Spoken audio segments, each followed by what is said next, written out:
against the Houston ball club that's been struggling, seeking their first victory. Out of the shotgun, Marino back with time, now under pressure, fires, completes the pass at the 45-yard line, and on the receiving end is Nat Moore. Oh boy, is it going to be close. Keith Bostic made the stop, and right now the officials calling for timeout to see whether or not the Dolphins got the first down. Bostic really came up with a good tackle on this play. You see Marino is getting some pressure, and he unloads it right there, but watch this tackle by Bostic. He doesn't let him have anything more than what he deserves. He barely got enough, but indeed it was enough. At the 45-yard line, 1st and 10 now for Miami. Bostic out of the University of Michigan. Second-round draft choice last year. Number 2 tackler on the defensive unit for the Oilers. Just underway in the Orange Bowl, and Marino back to throw once again. Looks to the right side. Flips the little pass out to Nathan across midfield and upended.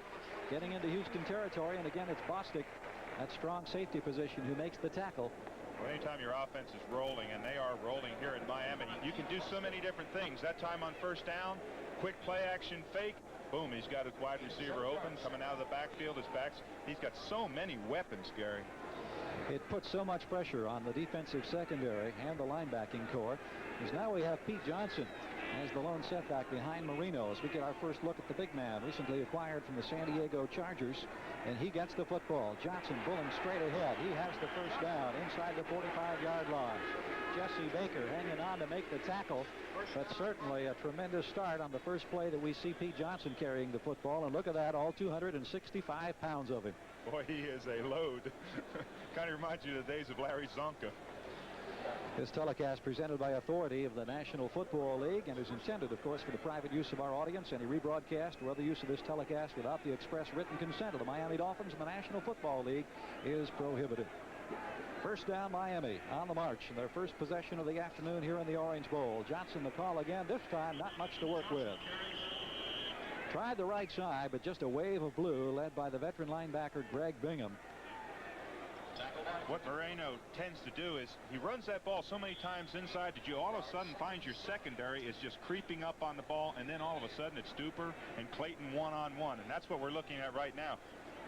Right now you hope that Houston does not start creeping up there to stop the run, because he's got such a powerful offensive weapon outside.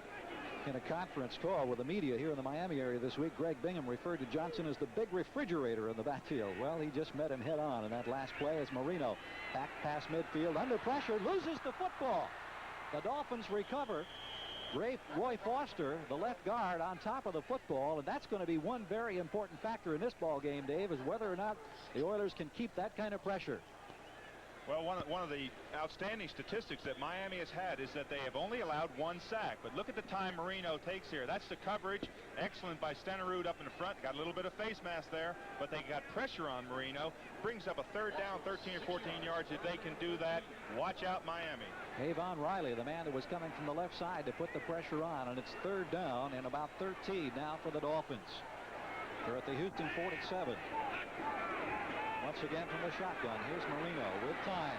Fires over the middle, dumps the pass off. It's complete at the 41-yard line, and Tony Nathan is down, but he's going to be well short of the first down. So it'll be 4th and about 8 as Mike Kennedy, one of the defensive backs, made the tackle.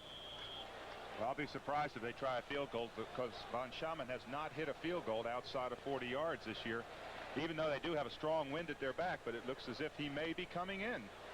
Well, this is interesting. Von Schamann's longest field goal this season, 37 yards. He has struggled a bit early. He was only 1 for 5 in the early parts of the season. Then he's made 4 of his last 5, but this will be a long one. It's going to be 58 yards. It'll be spotted at the 48-yard line. The snap, and Von Schamann's kick. Boy, he really nailed it. It's long enough. It's no good. It's wide to the right side, but he really hit that football. Oh, is he discouraged? I think he's excited that he got the distance, but boy, was that close. I thought he had it. For a moment, I thought it was going to be good, but it was wide to the right, and it couldn't have missed by very much. And look at Von Schamann as he walks off the field. We'll get another look here from the end zone as we see Von Schamann swing the leg. It was long enough from 58 yards, but you could see it drifting just wide to the right. Nothing works like a Chevy truck. Nothing works like a Chevy truck. So bring out the sun, bring on the fun. You got the goods, get out and run. Bring on the mud.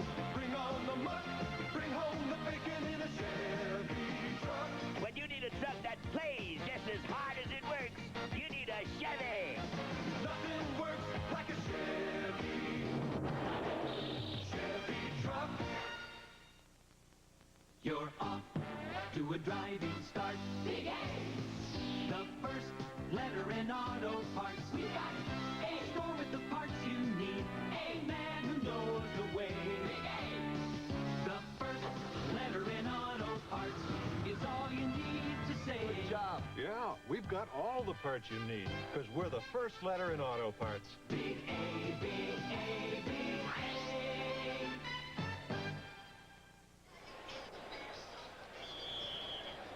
Taking a look now at the Houston Oilers offensive unit as they break for the first time this afternoon. Warren Moon, of course, in white is the rookie in this particular group. And now with Campbell gone, the Moriarty in the backfield will be the lone setback. A look at the interior line as Warren Moon is in the count. Tim Smith in motion. We thought that Herky Walls might be one of the wide receivers. Moon wants to throw on first down. Has a man open on the far side. That was Herky Walls at about the 38-yard line in Miami territory, but the pass not quite on target. In talking with some of the Miami players, they felt that the strongest thing they can play on defenses are the eyes of Warren Moon. Betters, Bonhauer, Mike Charles filling in for the injured Beaucamper, the linebacking core. Dewey, his first start now in over 9 months after being injured. And the deep backs, we have McNeil, Judson, and the Blackwood brothers. Glenn Blackwood, incidentally, hurting coming into this ball game. He was injured last week up in Pittsburgh. He's going to try to gut it out, at least at the start, and see how his injured knee and ankle perform. Moriarty out of bounds as he gets out across the 40-yard line. But Gary, back to that point, in talking with Glenn and Lyle Blackwood, they felt that Warren Moon looks primarily at his primary receiver, the one he's going to throw to. He watches them all the way out of the backfield.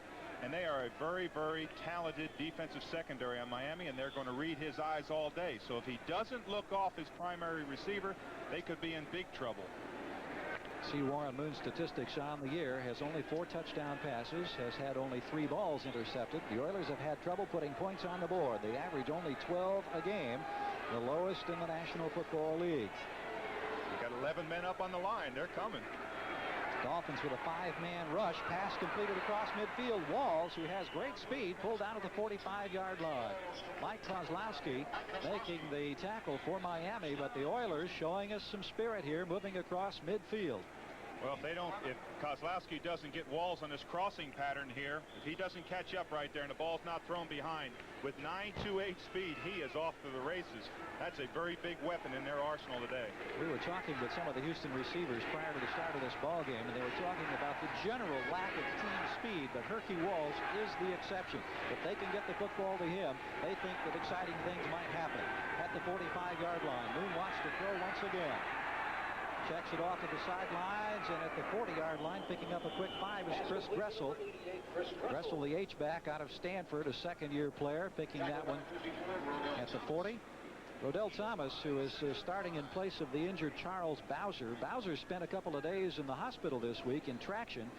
He has a recurring neck injury, and he has not started, and Rodell Thomas defending on that play. Gary, that's one of the intricate, one of the things that is going to determine this game, whether they can overcome the injuries on Miami's defense especially. Oilers in Miami territory, second down at the Miami 40, no score early in the contest here at the Orange Bowl. Smith in motion to the near side.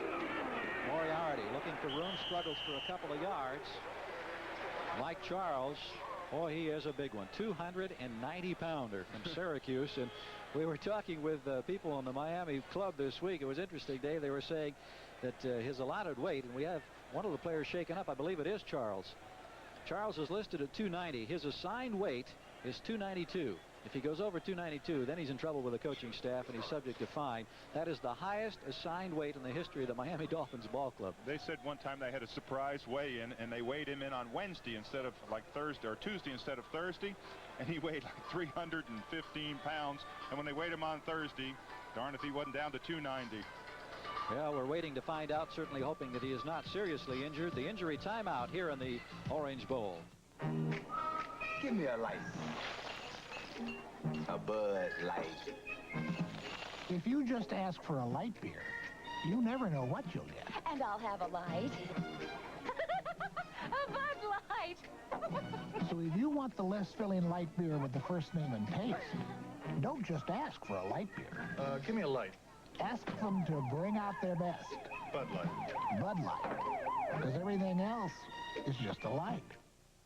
I like small cars. We need more room. Today, Chevrolet has a car for you, the midsize celebrity. Feel the room. Ride in style. Go in comfort every mile. Enjoy midsize room with economy and a price that's surprisingly small. Celebrity. Lots of stuff here. If this is today's Chevrolet, I like it. And we need it. Drive today, Chevy. Live today, Chevy. Live it. Chevy. Tonight on Knight Rider, a girl's in trouble, and Michael and Kit go undercover on the gridiron to save her. I really don't enjoy this game. Make some extra points tonight. Back in the Orange Bowl, you'll see number 71, Mike Charles, in the play that he was shaken up. He's in on the tackle. He has come off the near sidelines. He ran off the field under his own power. Bill Barnett out of Nebraska, 5-year player, has taken his spot. Here's Charles on the sideline. Whenever you make a tackle from the side like that, many times you'll stretch that neck muscle, and that's what he evidently did on that play. 3rd and 2 for the Oilers in Miami territory. Midway through the first quarter, scoreless game in the Orange Bowl. Stan Edwards now in as the lone setback, and as you can see, all kinds of contact and movement there on the interior line. Well, they automatically point at Houston and say it was their fault. I think it's going to be on the left guard. Looks as if Munchak jumped. False start. Dick Jorgensen, the referee, making the call. Bruce Matthews, the center for the Oilers, apparently initiating all of that movement. Get a chance to look here. Just see a little twitch in the shoulder, and then the Miami defenders very alertly coming across and making contact. So that's a big penalty. Makes it 3rd down and 7 now instead of that 3rd and 2. Takes all the suspense out of it being a run. Now it's a definite pass. Edwards the setback. Moon going to the shotgun, and they got all the receivers they can muster. Smith, Roaches, Bryant, Walls, all in there, awaiting the pass from Warren Moon. Over the middle, the pass is completed to Steve Bryant. Bryant is going to be short of the first down, I think. No, I'm going to give him a first down. All right. Little dissension here in the booth. Oh, I'm going to give him the first down right away. Indeed it is, first down. Well, it's the point of contact. It's right. A simple end pattern. He drives off the line. Now he's coming across, catches the ball, and it's where his impact takes him. Right there's the impact. About 1 yard over. It's not where he comes down. I know that because, see, I was a defensive lineman, and I used to argue that. That's right. Well, I know you know that, and I know that, too. But okay. I wasn't paying close attention like you are. Well, let's be candid here. First up for the Oilers. They're on the move in Miami territory at the 33. Moriarty, the ball carrier, has a bit of an opening, and look at that second effort as he gets an extra tough 2 yards. Well, what a big opportunity for him this week. He's got the chance to start in the place of the great Earl Campbell, and he'd like to make them forget about Earl Campbell in Houston. And he has been a big critic of the single back offense, and here he is today playing in that one back offense. 3 carries, 11 yards for Moriarty. Ball inside the 30, just short of the 27-yard line now. 6:20, first period, scoreless game in the Orange Bowl. Miami unbeaten in 6. The Oilers winless in 6 thus far this season. Dressel in motion, leads Moriarty into the hole, gets to the 25-yard line as he picks up a couple of more. Let's go to New York now and update action around the NFL. Thanks, Gary. And this is Ahmad Rashad in New York, and in Kansas City on their first possession. Ken Lacey is off on a 24-yard run, ends up in a touchdown. It's Kansas City 7, San Diego 0, first quarter. Thank you, Ahmad. Kansas City off to a quick start here in the Orange Bowl. Clock running down here at 5:45, and the Oilers surprising many among the Dolphin faithful, moving the football now at the Dolphin 25-yard line. Again, a 3rd down situation. They need a couple of yards. Moriarty starts in motion to the left, comes back to the right. Handoff goes to Willie Joyner, the rookie running back, and he's going to be close to another first down.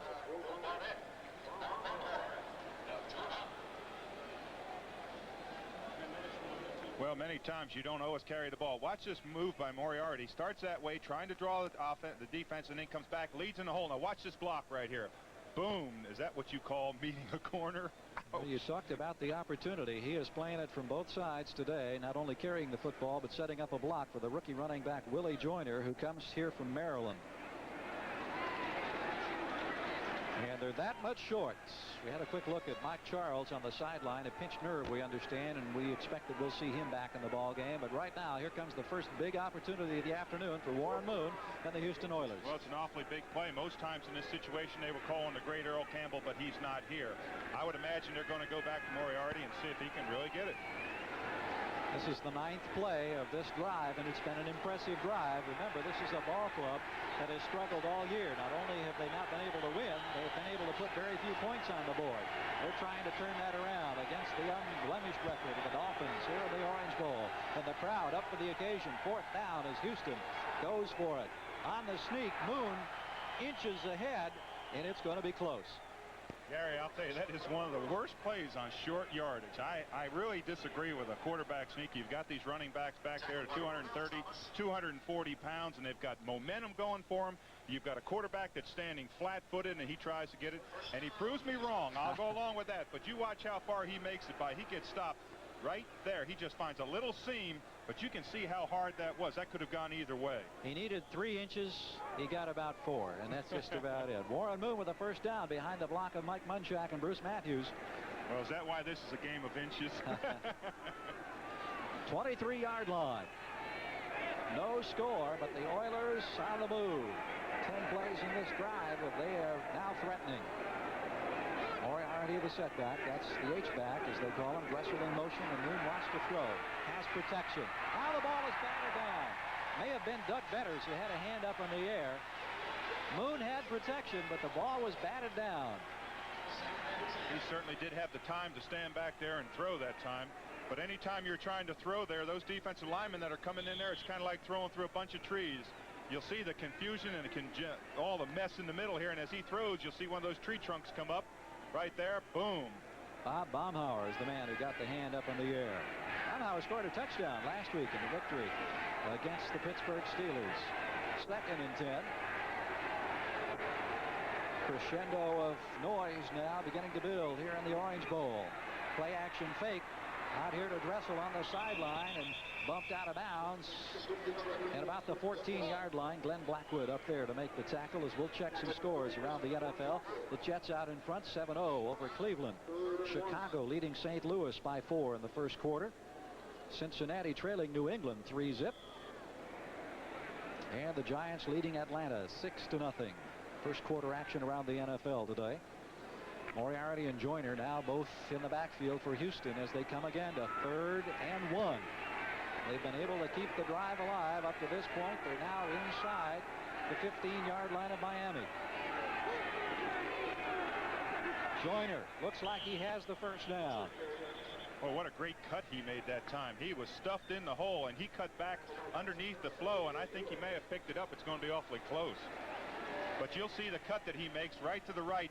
It's stuffed right there. Now watch that move right there where he cuts back inside. That may have got them the first down. Doug Betters there to seal off the tackle, but let's see. They're bringing the chains in for a measurement. Here's Willie Joyner, 5'10", 200-pounder from Maryland. He's going to take a real close look along with Warren Moon. They're a little bit short. Yep, they're short. By the way, I didn't know they played football in Brooklyn, New York. He's from Brooklyn. I thought it was all concrete and asphalt over there. Decision time now for Hugh Campbell and the Houston Oilers. Gary, he was in the same position last week, and they had 4th down and 1, and he went for it, and they did not make it. And it was a big turning point in the game, and I'm not being very critical, but a lot of times you've got to get those points when you can get them. Well, he's going for it again. Here we are, 4th down. A foot needed at the Miami, just short of the 13-yard line. Moriarty and Joyner are the setbacks. Moriarty in motion. Once again, peels back in the opposite direction. Joyner straight ahead, churning. What do you think, David? I don't know. It's going to be close. They are really making a pile there. Doug Betters, number 75, is getting underneath the block of Dean Steinkühler, and they're really making a pile there. Again, it's going to be close. I think he may have made it this time, but watch to the lower part of your screen there. There's 70 Steinkühler getting stuck right in the hole. Now he comes up over top, and there's just no footing there, and he tries to scramble at the last minute. There's Blackwood coming in there, 42. So it's again going to be close. They're going to perhaps measure again. I believe we're going to see the chains going back onto the field. 4:07, first quarter, scoreless game here between Miami and Houston. The critical measurement is going to be short.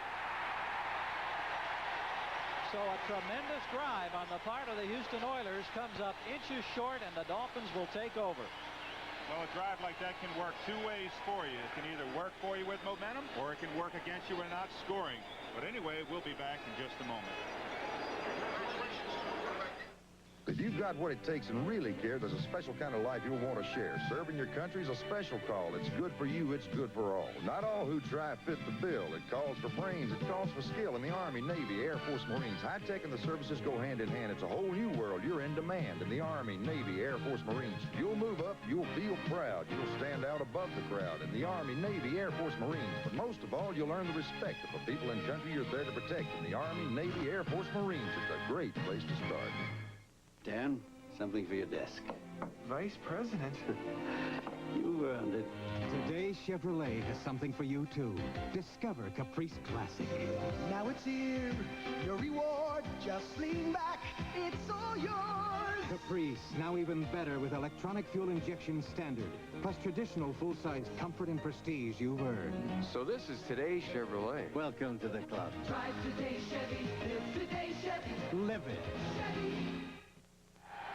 Well, an impressive drive on the part of the Houston Oilers, but they have no points on the scoreboard, and I know you're a proponent of taking the field goal or whatever's there. I certainly am. I think that when you get a scoring opportunity, you have got to get 3 points, and 3 points would have meant an awful lot to these Houston Oilers this early.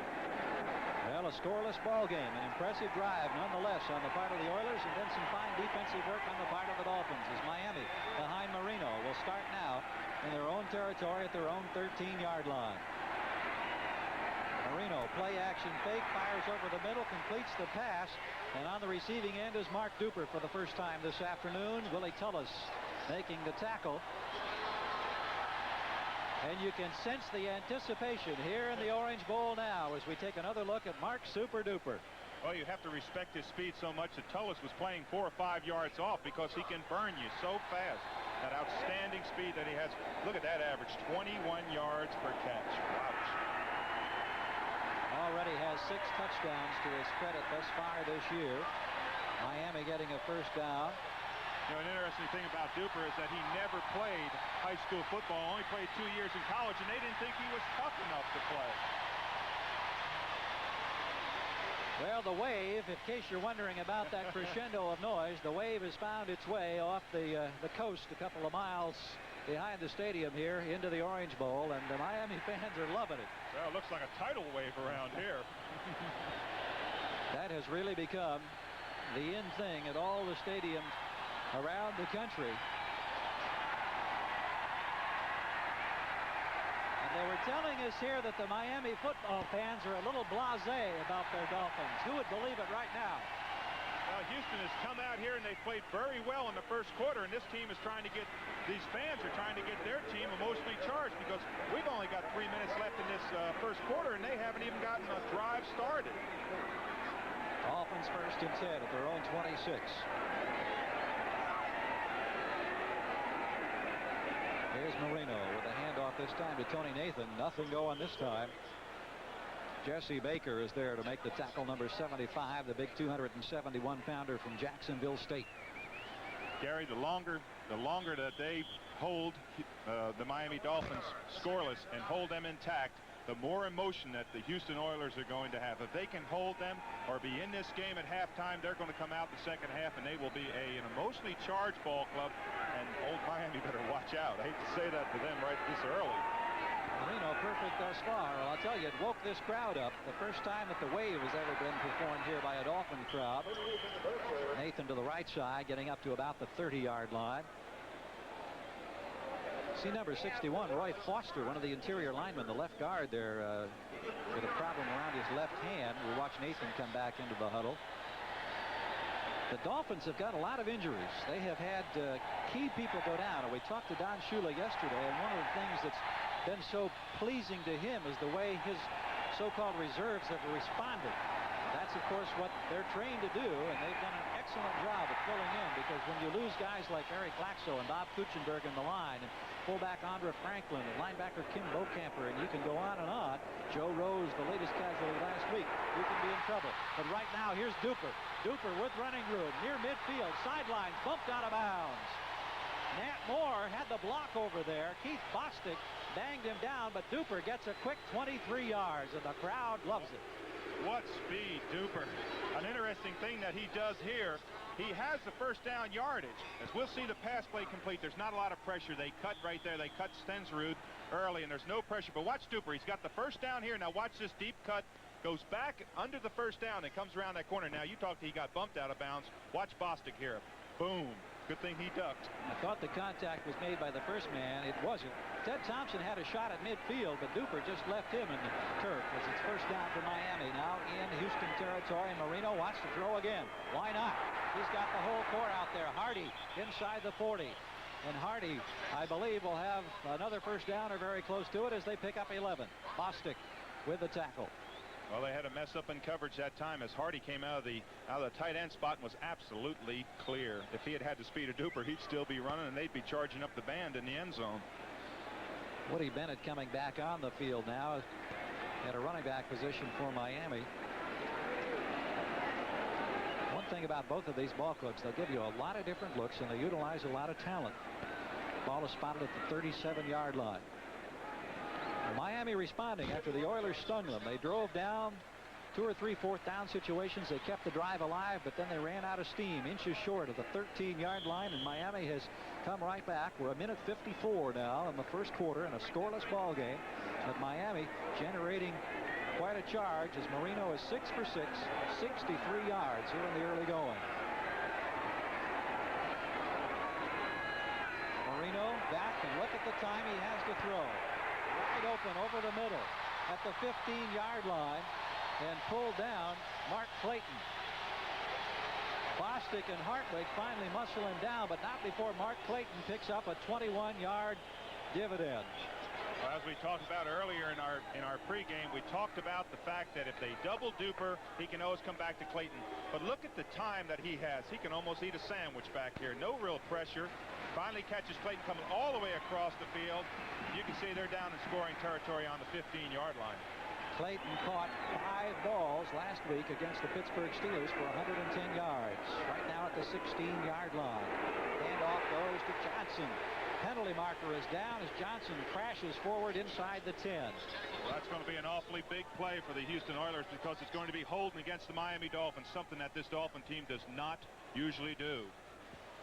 Virtually year in and year out, Don Shula's teams are the least penalized teams in the National Football League. And you can see the coach is not too happy with this turn of events as he sends Tony Nathan back onto the field. Holding number 64, offense, still first down. Ed Newman, number 64, the man guilty of the infraction. Great way to get your name mentioned on television.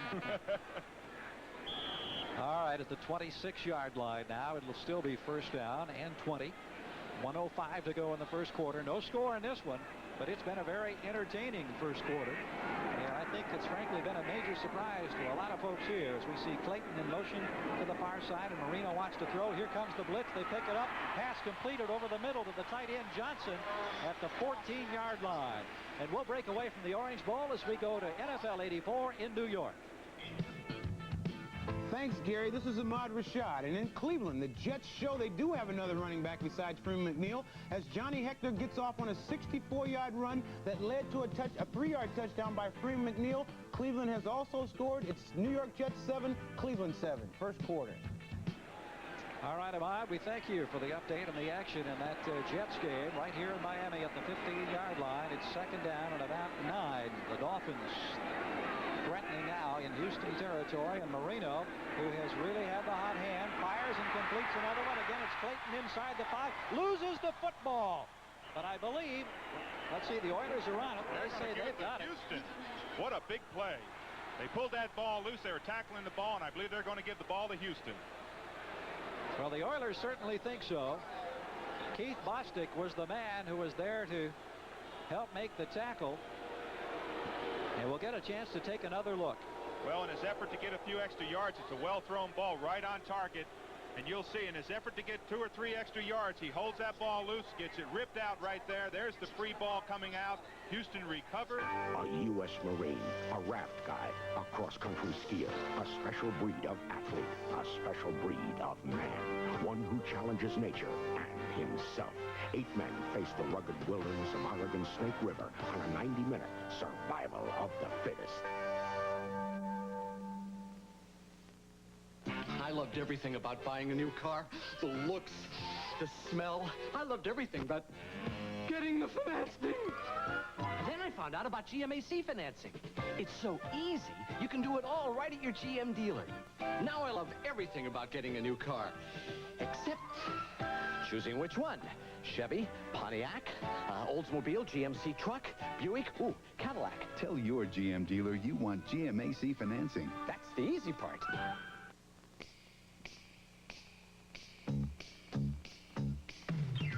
Hot Saturday night. Hot Saturday night. Coors to you on a hot Saturday night. Refreshing Coors to you. Cool. All night through. Cool. Rocky Mountain Gold, you got it. The best of the Rockies is yours. On a hot Saturday night.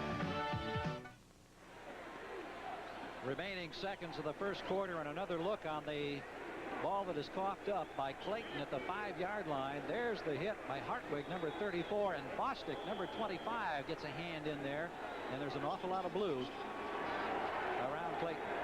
Well, that 3 points looms even bigger right now. But the most important thing is that right now Houston has got to get that ball out of deep in their own territory. Moriarty indicating behind Warren Moon that he can't hear. Moriarty gets the call, and he gets about 4 yards, a little breathing room out to about the 9-yard line, and that should take us down here to the end of the first quarter. Dutch Betters making the stop, and indeed we have run out of time in quarter number 1 here in the Orange Bowl. A very interesting first quarter. It's scoreless at this point. Well, Miami keeps their scoreless first quarter intact, but also they did not score a point. We'll be back with second quarter action right after this. You got it, America. New Sure Roll-On keeps you drier than ever. Raise your hand. You got it. Raise your hand. You know it. You feel confident, secure. If you don't want the sticky feeling of most roll-ons, if you want to feel dry, raise your hand. If you don't want wet, if you want to feel dry, drier than ever, raise your hand. Raise your hand. Raise your hand. If you're sure. Feel drier than ever with New Sure Roll-On. You know what I don't like about dandruff? Dandruff shampoos. I'm afraid they won't leave my hair the way I like it. This shampoo cares for my hair. It's the only one with a self-balancing formula. Puts dandruff protection where I need it, on my scalp, not on my hair, and it conditions where I need it. Leaves my hair looking and feeling good. Yeah, my shampoo's a dandruff shampoo, but it's today's Head and Shoulders, and it cares for my hair. You've got the spirit. You keep on coming through. Your pride is strong. You won't just make it do. With every job you leave a little bit of you. We started with an idea, a promise, a commitment to American farming and trucking we've been building for over 150 years, and now we're honoring it in more ways than ever before. International Harvester. The commitment is forever. In the Orange Bowl, take a look at the yards passing. The Dolphins with 105 yards, no points on the scoreboard after that costly turnover at the 5-yard line. The Oilers with 34 passing yards. The time of possession, Miami, 9 minutes, 15 seconds, 5:45 for Houston in that first quarter as we're set to go.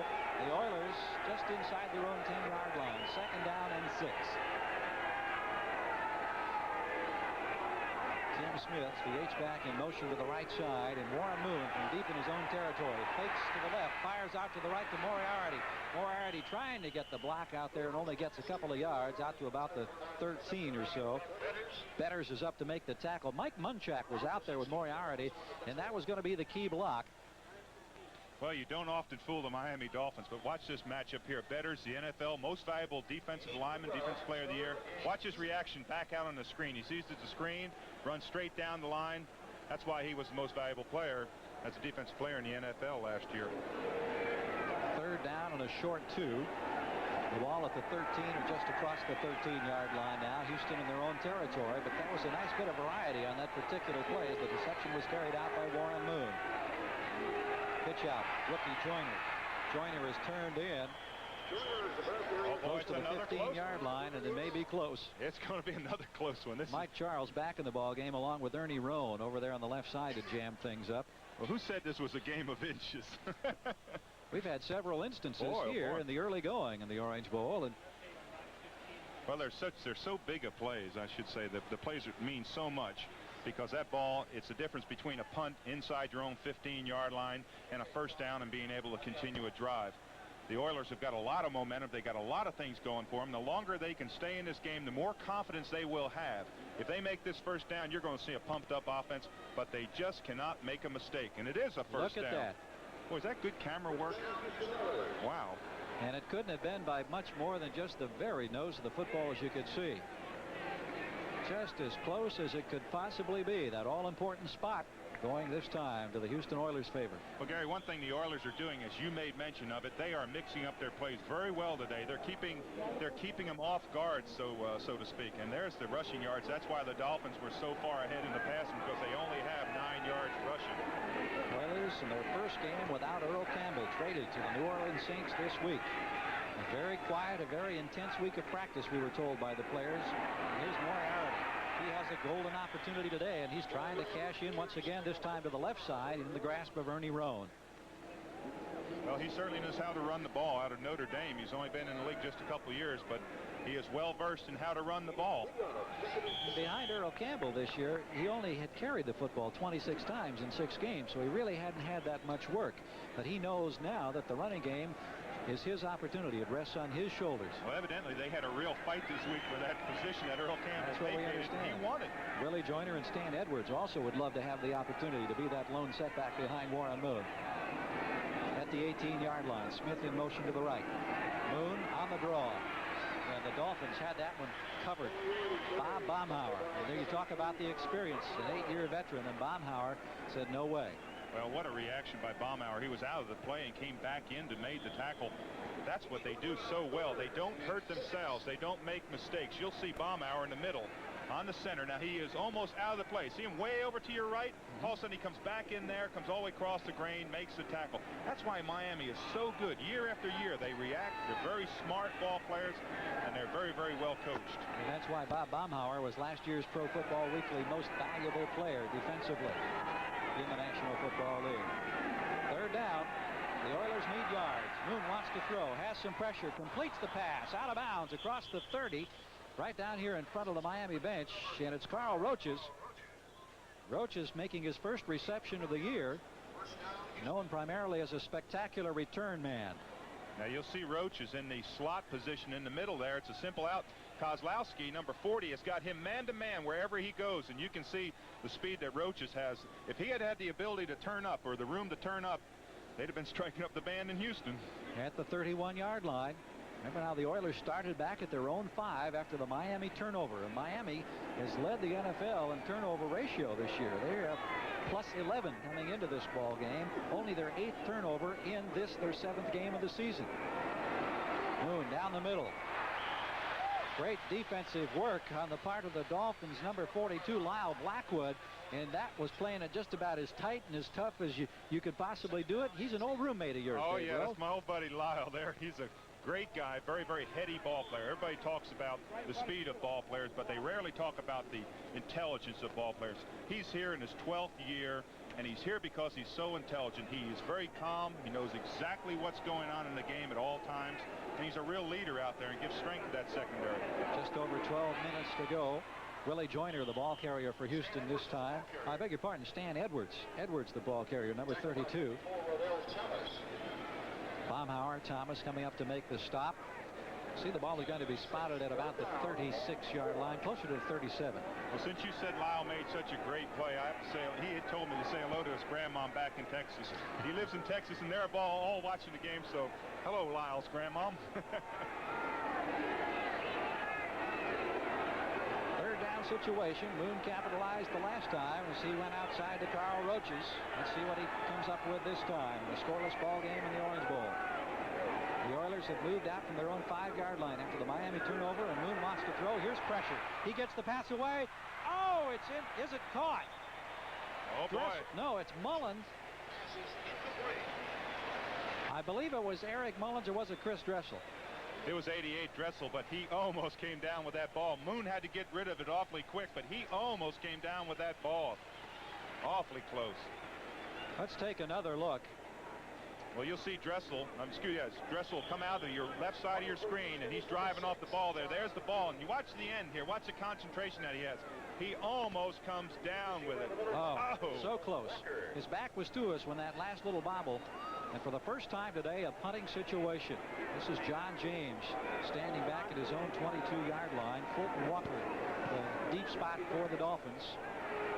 Lazy spiral down to the 19-yard line where Walker gathers it in, starts out to the left side, and that's all the farther he's going to go. The 25-yard line being bumped down by John Grimsley.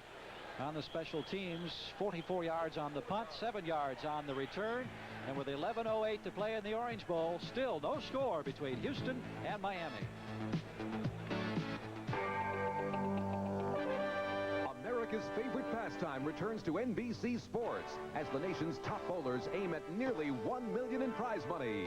Jay Randolph and 6-time Bowler of the Year and Bowler of the Decade Earl Anthony host the PBA Fall Tour. Premieres next Saturday on NBC.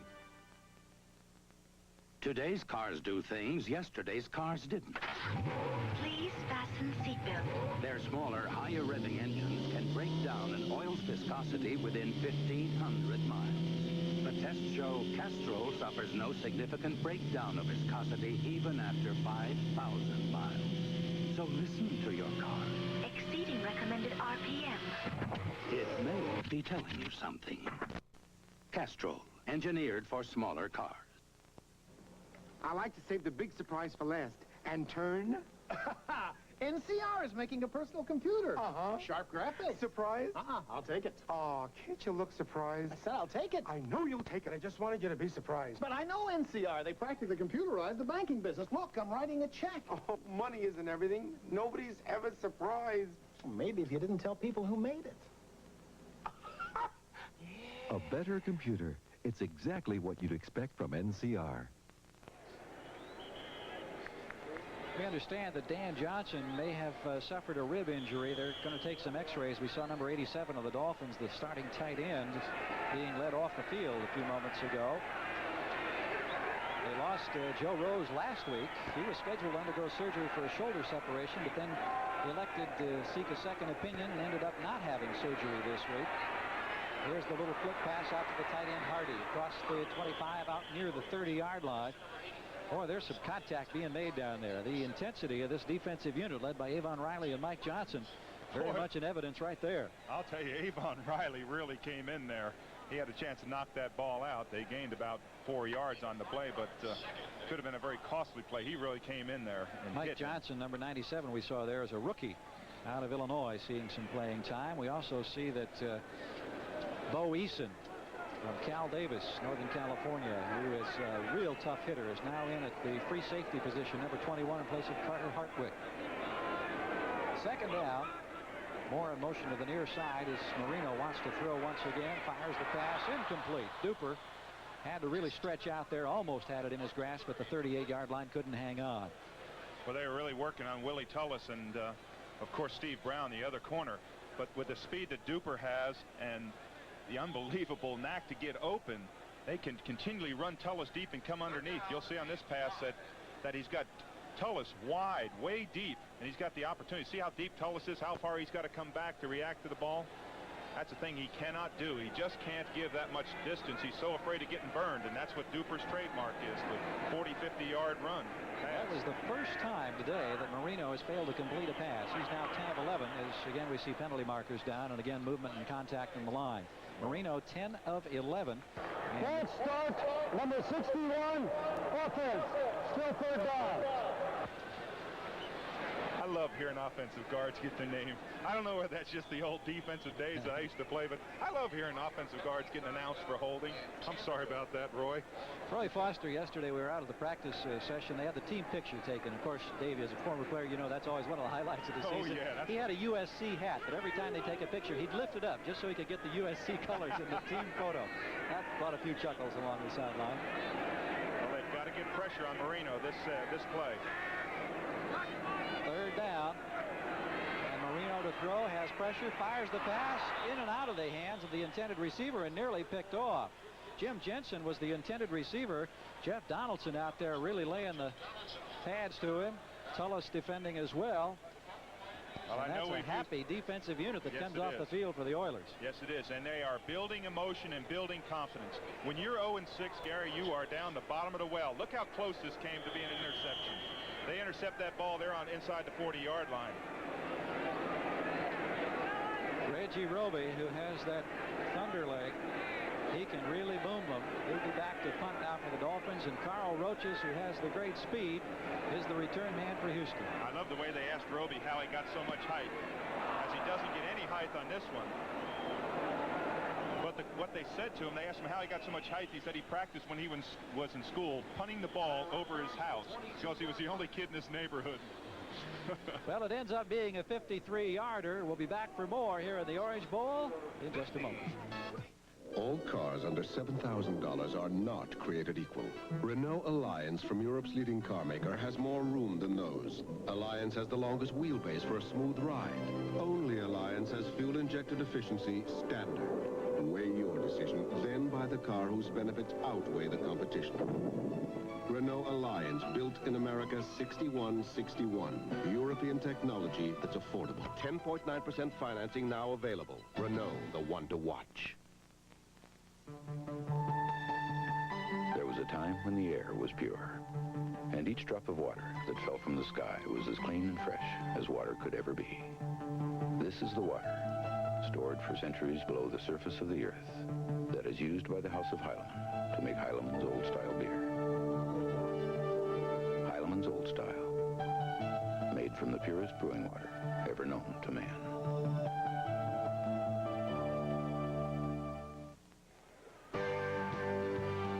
Today's game is brought to you by Stroh's and Stroh Light, fire brewed for smoother taste. By U.S. Armed Forces, it's a great place to start. And by National Car Rental. When you rent a car for business or pleasure, you deserve national attention.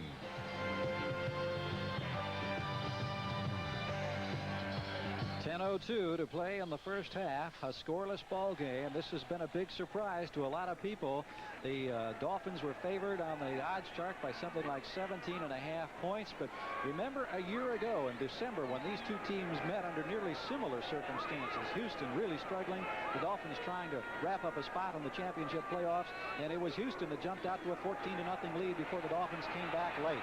Here's Moon wanting to throw long. Pass almost caught down the middle. Jamie Williams, the tight end, almost pulled that one in. He caught 5 balls last week in that loss against Cincinnati, and that would have been spectacular had he been able to hang on. Well, Jamie, I hate to say this, but you should have had it. It's one of those passes where you have to throw over top of the defender, and you'll see as Moon drops back here, he has to throw over top of the defender, but he's got no pressure. He lays it up. That's a very well thrown ball. You can see right there, he should have had it. So close. 2nd and 10 now. Oilers at their own 22. Moon is 6 of 11, 49 yards thus far in the first half. He wants to throw again. 4-man rush by the Dolphins. Completes the pass underneath the Bryant. Bryant across the 36-yard line. Steve Bryant, who had caught 10 balls in the 6 preceding games, quite a leaper. Didn't have to leap for that one, but gets a quick 13 yards. Who's that Steve who? Steve Bryant? Bob Brudzinski coming up to make the stop, and we'll get a chance to take a look again as Moon rifled that one right on the numbers.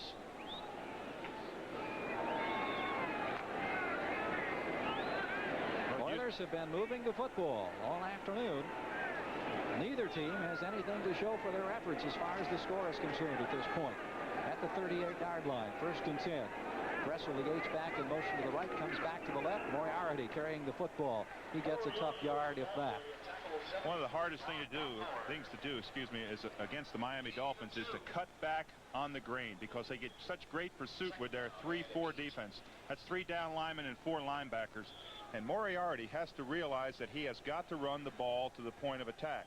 He's a young fellow who hasn't run the ball an awful lot.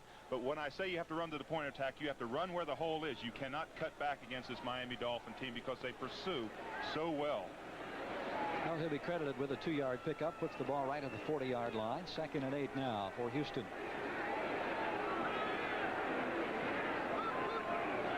And here come the Dolphins. Plenty of pressure. He gets the pass off, maybe short of the first down, but the reception is made by Chris Dressel. And they're responding to that pressure. The Dolphins had a full blitz coming that time. Well, they're trying to shake up Warren Moon, but Moon is doing something this week that he hasn't done in the past. In the preseason, he has thrown the ball deep and challenged the defense. Last week, he did not do it. This week, he's coming back again, and he's challenging the defense. And you can see that they're responding. They're catching the ball. It's going to bring up a 3rd down and about a foot. But they're moving the ball well against this Miami team. Inside of 8 minutes now in the first half. Still no score. Houston and Miami. Houston looking for their first win for their new coach, Hugh Campbell. Don Shula-led Dolphins have been perfect thus far this season. One of the few times that you see that twin running back setup, and again, movement, contact in the line. Well, that was just the straight sneak once again. That's the 2nd time we've seen Moon with a football. Well, it looks as if one of the Miami players jumped off sides. Now the question is whether he was drawn off sides or not. If he's not, of course, it's going to be a 1st down. But again, it was a quarterback sneak. Watch the charge in the center. You'll see right there. You can see the. Wow, that was pretty sense close. Of anticipation on the part of Bob Baumhauer, or the reaction was either lightning quick. He was right there with the movement of the ball. I did not see a penalty marker. I thought that there would be, but now they're bringing the chains in. Apparently no penalty was called. Watch to the right of your screen. Watch Baumhauer. Watch how he times the snap. Watch the arm of the center. You'll see them both get off at the exact same time. And there comes Dewey, 77 in there to stop him. I just don't think you ought to run quarterback sneaks. I'm sorry. Well, it's short. You can see that it's about a foot short. In a 4th down situation of this time, there's no hesitation. We see John James coming on the field, the punter now for Houston. Well, that was a perfect time, and I hate to be a Monday morning quarterback, but it was a perfect time for a long count, and he didn't do it. And Baumhauer got off so quickly, it really disrupted the offensive play, the offensive movement, and again, it brings up another punting situation.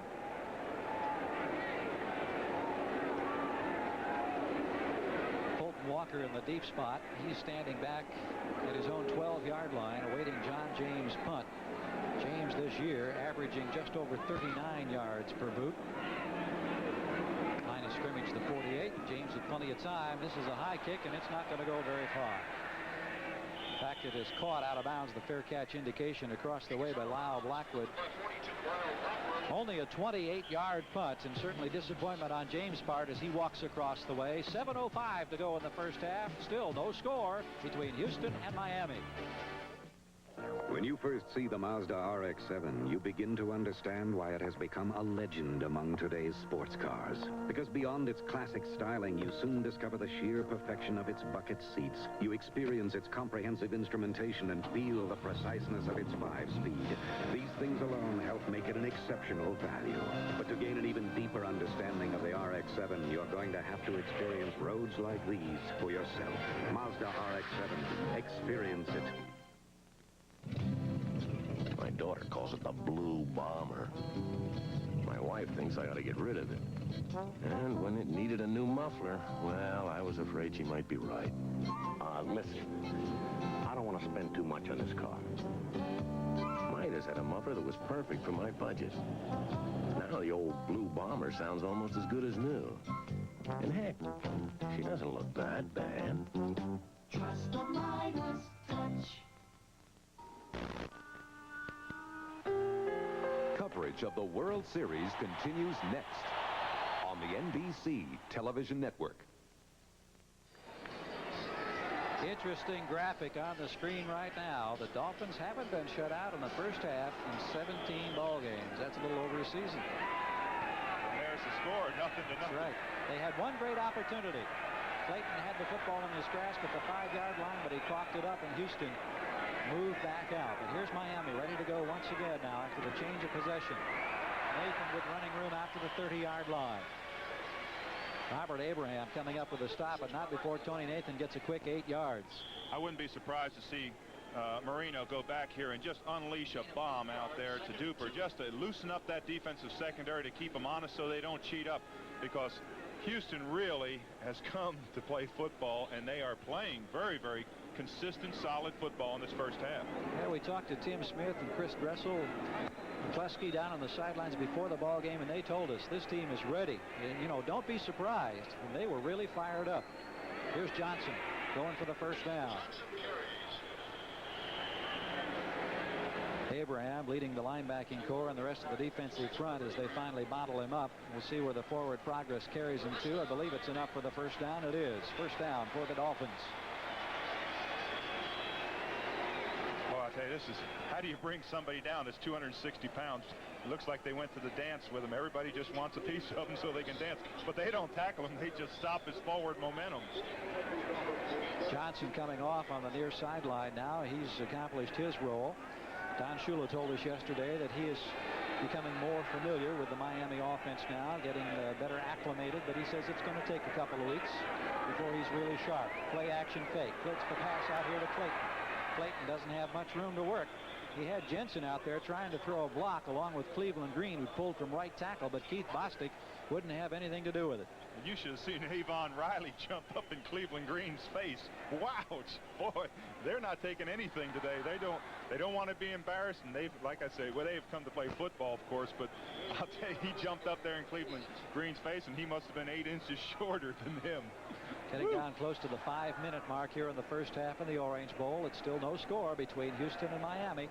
Miami, who has been so spectacular, averaging 32.5 points per game, leading the NFL in scoring, and they have yet to score against the ball club, the Oilers, who haven't won on the road in 21 ball games. Marino, great protection, fires wide open. Duper at the 45-yard line, Houston territory, first down, Dolphins. Greg Bingham is there for the tackle. It's a quick 20-yard gain on the play. Well, it sounds like a boo here in the stadium, but they're saying duper, super duper.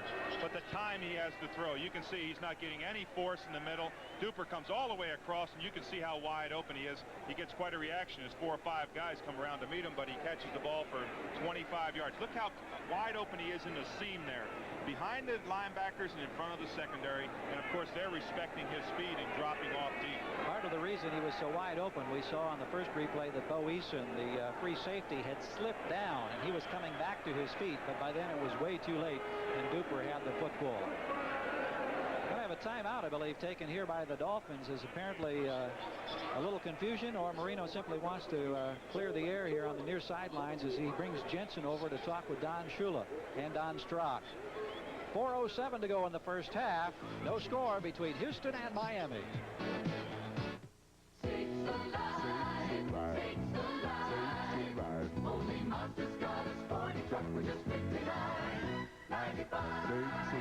I just got a sporty truck priced like some base trucks. The Mazda V2000 SE5. Look, it comes standard with a 5-speed, radials and spoker wheels, sporty stripes, step bumper, and dual sport mirrors. Pretty sporty for just $59.95. Sakes alive. Mazda SE5. You want to win, you got to practice stopping Sarinsky. Murphy, you're Sarinsky. You dog me, Sarinsky.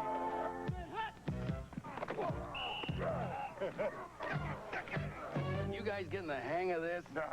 Bring out your best. Your best deserves the best.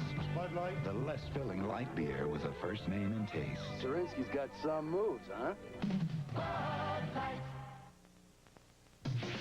Friday on Miami Vice. It's a hit list, and you're on. Friday.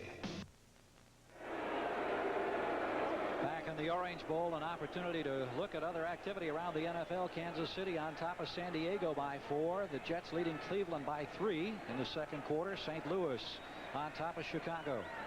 The Rams leading New Orleans by 11. Cincinnati leading New England. Here are the Giants shutting out Atlanta. Indianapolis down by 10 against the Eagles. Tampa Bay leading the Detroit Lions, who've had their share of tough luck this season. I wonder if Earl Campbell would like to be back here today. At the 44-yard line in Houston territory, Marino has Jensen in motion.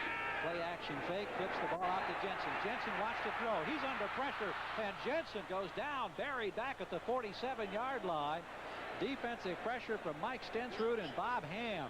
Well, that was going to be the old flea flicker pass where you throw out to the flat. It looks like a screen pass.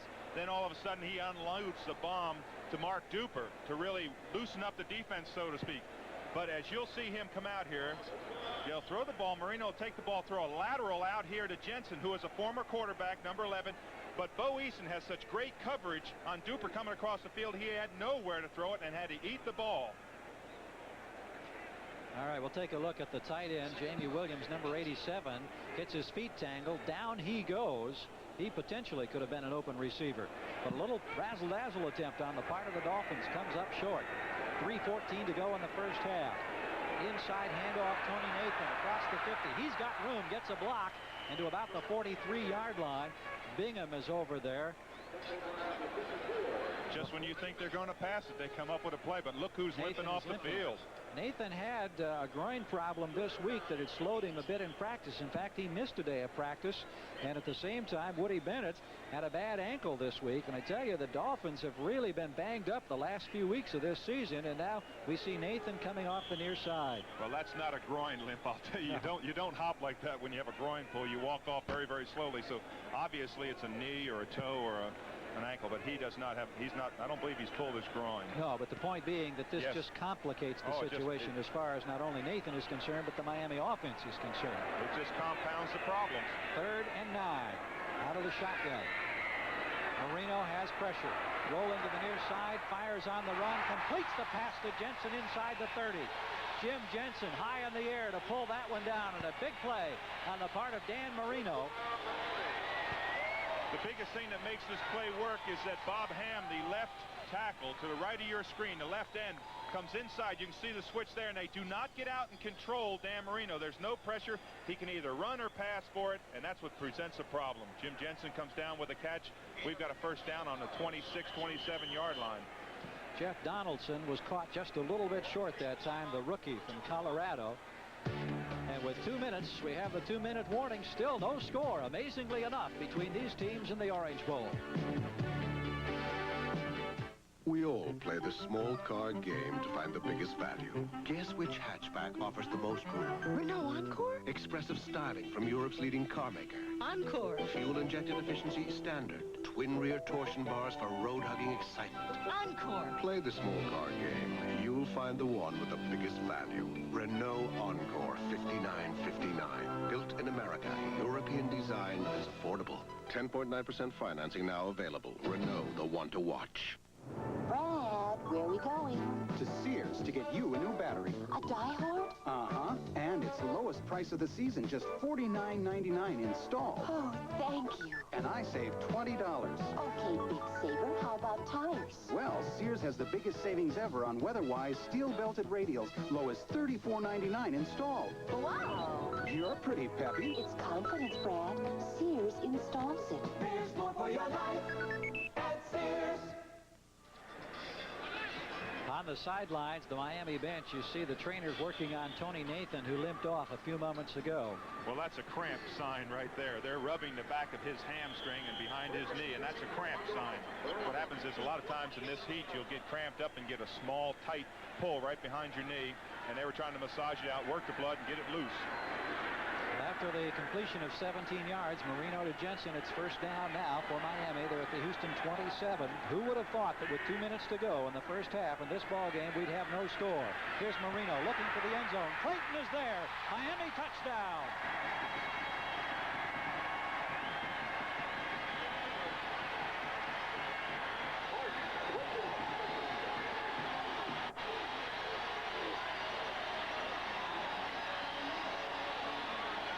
Here's Clayton on the near sideline, the 6th time this year that he's received this reception after a 26-yard strike from Dan Marino. Well, Clayton turned the defense every which way but loose, not to coin a phrase, but there wasn't a lot of pressure on Marino. He's looking out to Clayton, and you can see how far away the defensive back is when he has to react. Tullis got completely fooled. He guessed that Clayton was going to come across the middle, and he did not, and he guessed, and he lost. Von Schaman on for the extra point attempt. The ball to be spotted at the 10-yard line. The kick is up. It is good. And finally, the stalemate has been broken. It took a long time, nearly 2 full quarters, but with 1:54 to play in the first half, the Dolphins, hoping for their 7th consecutive victory, now lead Houston by 7. There's a time in life for the young to say, I want something else, a different way. The town's the same, the people too. School is over, need something to do. The services have it, it'll really show. You'll see new places, you'll really grow in the Army, Navy, Air Force, Marines. Challenge, adventure, excitement too, a time to enjoy and see something new. Army, Navy, Air Force, Marines. You'll work hard, feel really free, serving your country for all to see in the Army, Navy, Air Force, Marines. Be part of a team, be friends forever. A part of the services you won't forget ever. Army, Navy, Air Force, Marines. It's a great place to start. Hi, I'm Mr. Taylor. My secretary made a reservation. Yes, she requested a Camaro. A Camaro? I'm afraid that's a bit much. It's only $29.95 a day. And fun to drive. Well... Why just rent a car when for only $29.95 a day, National will rent you some wheels? Just request a Camaro or similar car with unlimited mileage. There it is. Hey, thanks. You deserve National attention. All right. The NFL plays here, Miami. With speed burner Mark Duper out racing NFL defenses, the Dolphins are holding team meetings in the end zone. The NFL plays here, New England. The Patriots too reason to celebrate since uncorking champagne Tony Eason to quarterback. The Dolphins battle the Patriots. The NFL plays here. My team plays here. In the Orange Bowl, Gary Gerald with Dave Rowe. There are the numbers on the scoring drive that took just over 5 minutes, culminated by a 27-yard touchdown pass. Marino to Clayton as we await Von Schaman's kick. Howell Roaches and Herky Walls, the deep men for the Oilers, who are down 7-zip inside 2 minutes to go in the first half.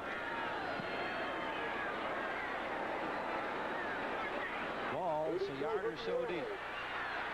Looking for the alley. Has great speed, but out of bounds at about the 25 or 26-yard line, and a penalty marker is down. That is going to go against the Oilers. No, excuse me, I mean against Miami, I believe. And if it does, it's going to give them excellent field position. They'll be out near 40, 45-yard line.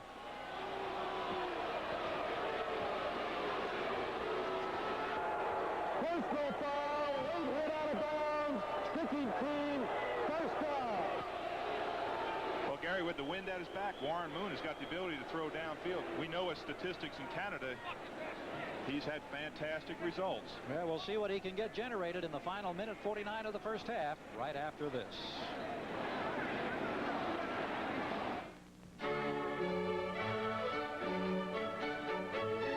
The beauty of a Delta faucet is when it's on, it's on.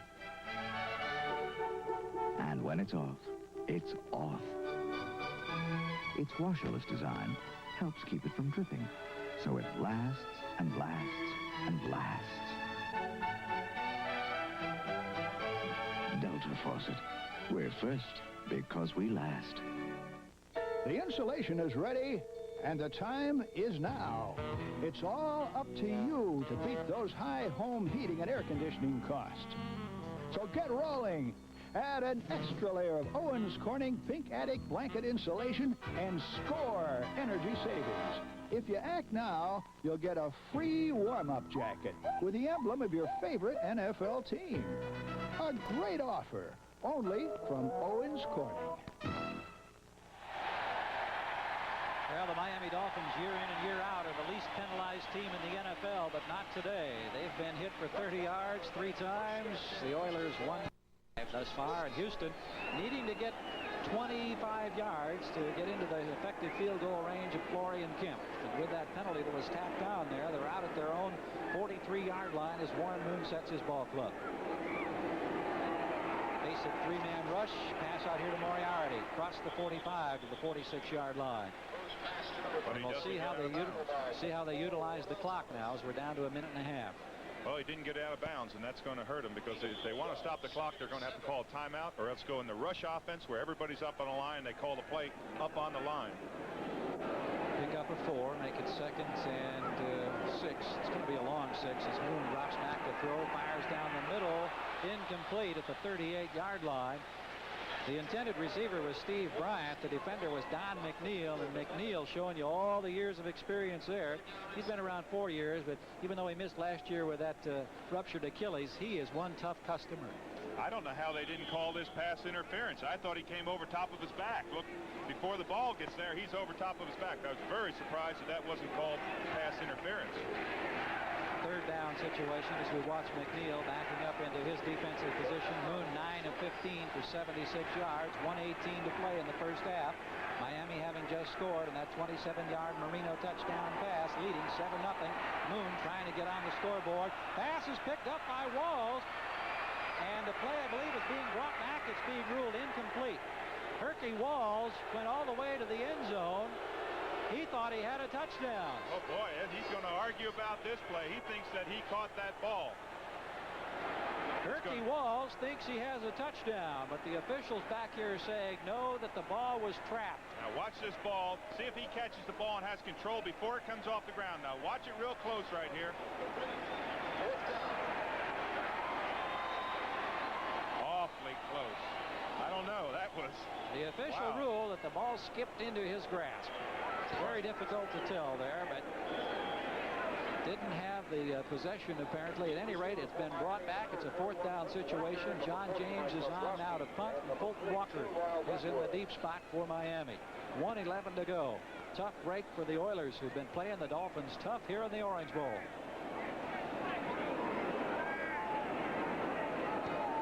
James standing back at his own 31-yard line. He'll get the kick away from about the 36, and he nails this one. Beautiful kick. Sailing back, hits right on the goal line and back into the end zone. It'll be brought out to the 20. Exactly 1 minute to go after that 53-yard punt on the part of John James. And it's Miami on top by 7. They'll have the football and possession when we come back. Hey, there's Paul Warfield. Who's Paul Warfield? He's a pro football player. Hey, there's the real Paul Warfield. Come to see the Hall of Fame. We never thought we'd see you here. I just happened to be here, but how would you like to take a special tour of the Hall of Fame with me? Yeah! Come on, let's go. If you're a photo fan like I am, there's a million pictures to be taken at the Pro Football Hall of Fame. We're not saying that the next time you visit the Pro Football Hall of Fame, you'll meet a football great like Paul Warfield, but you will have the time of your life. The Pro Football Hall of Fame is where dreams come true. It's over 50,000 square feet of exhibits, covering over 90 years of pro football history. Mr. Warfield, could we have just one picture? Sure. They're all here, the stories, the dreams, the inspirations, here for you to see and enjoy at the Pro Football Hall of Fame in Canton, Ohio. Don't miss it. This message furnished by the National Football League.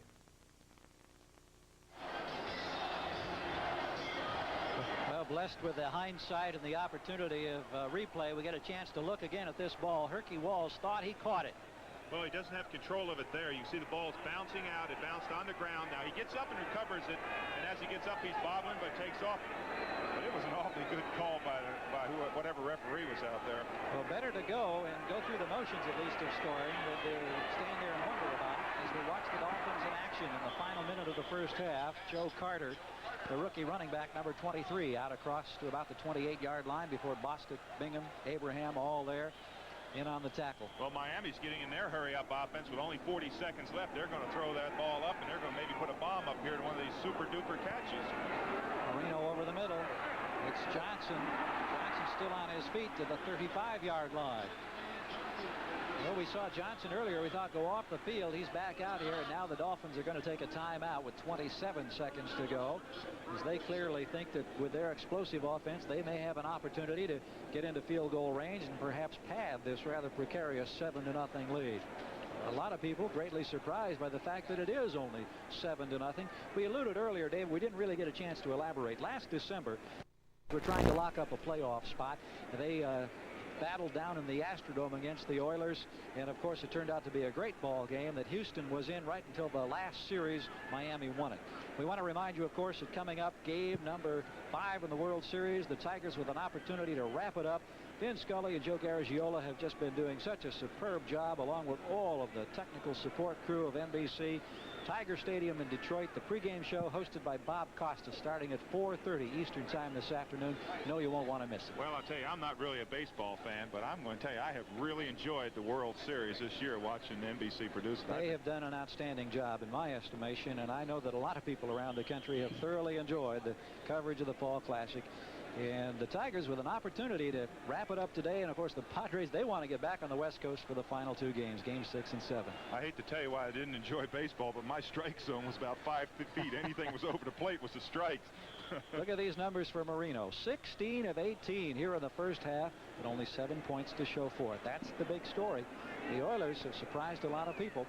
Dolphins with 1 remaining timeout. They have a first down at their own 36-yard line now, and 27 seconds left in this first half. All I can say is back up Willie Tullis and back up Don McNeil. A lot of speed out there, and it's in motion right now. Marino with time. Lobs the pass to Carter over the middle at the 40. He'll go down at the 41 in John Grimsley. Clock running down now. Did I say Don McNeil? I'm sorry. I meant Steve Brown back up, because they're going to throw it up here in a second. 8 seconds, 7. Marino pumps once, now fires, completes the pass. Nat Moore, 36-yard line, 1 second to go. They got the timeout, but are they going to be close enough? This would be a field goal attempt of about 53 yards or so. An awfully strong wind in his face. That's the quick estimate. And Von Schaman is coming on the field. Uwe Von Schaman, his longest field goal this year has been 37 yards. The longest in his career is 53 yards. I will say this, I would not put it past Don Shula to run a fake field goal. Houston and everyone's thinking that it's a field goal attempt. It's going to be an awfully long one. There's a big chance that it could get blocked. And I would not put it past Don Shula to run a pass play, fake field goal off this. Because this is going to match his longest. They're setting the ball almost 54 yards away. 54, yeah. Longest in his career is 53. This one is going to be right out there very close to a 54-yard spot. Of course, he almost made 58 yards in the beginning of the game. He nailed one earlier. It was just wide to the right by inches, but he had the wind at his back that time. 1 second to go in the first half, as you can see. Here's the snap. He drives it. Boy, it's no good. He had the distance again, even into that breeze. He had the distance, but it was wide to the left side, and twice Uwe Von Schaman has just missed on long field goal attempts. Well, I'd hate to be going in the locker room there with Don Shula, because I guarantee you that jaw's going to be out and those teeth are going to be grinded. The end of the first half in the Orange Bowl, Miami on top of Houston, 7-0. Give me a light.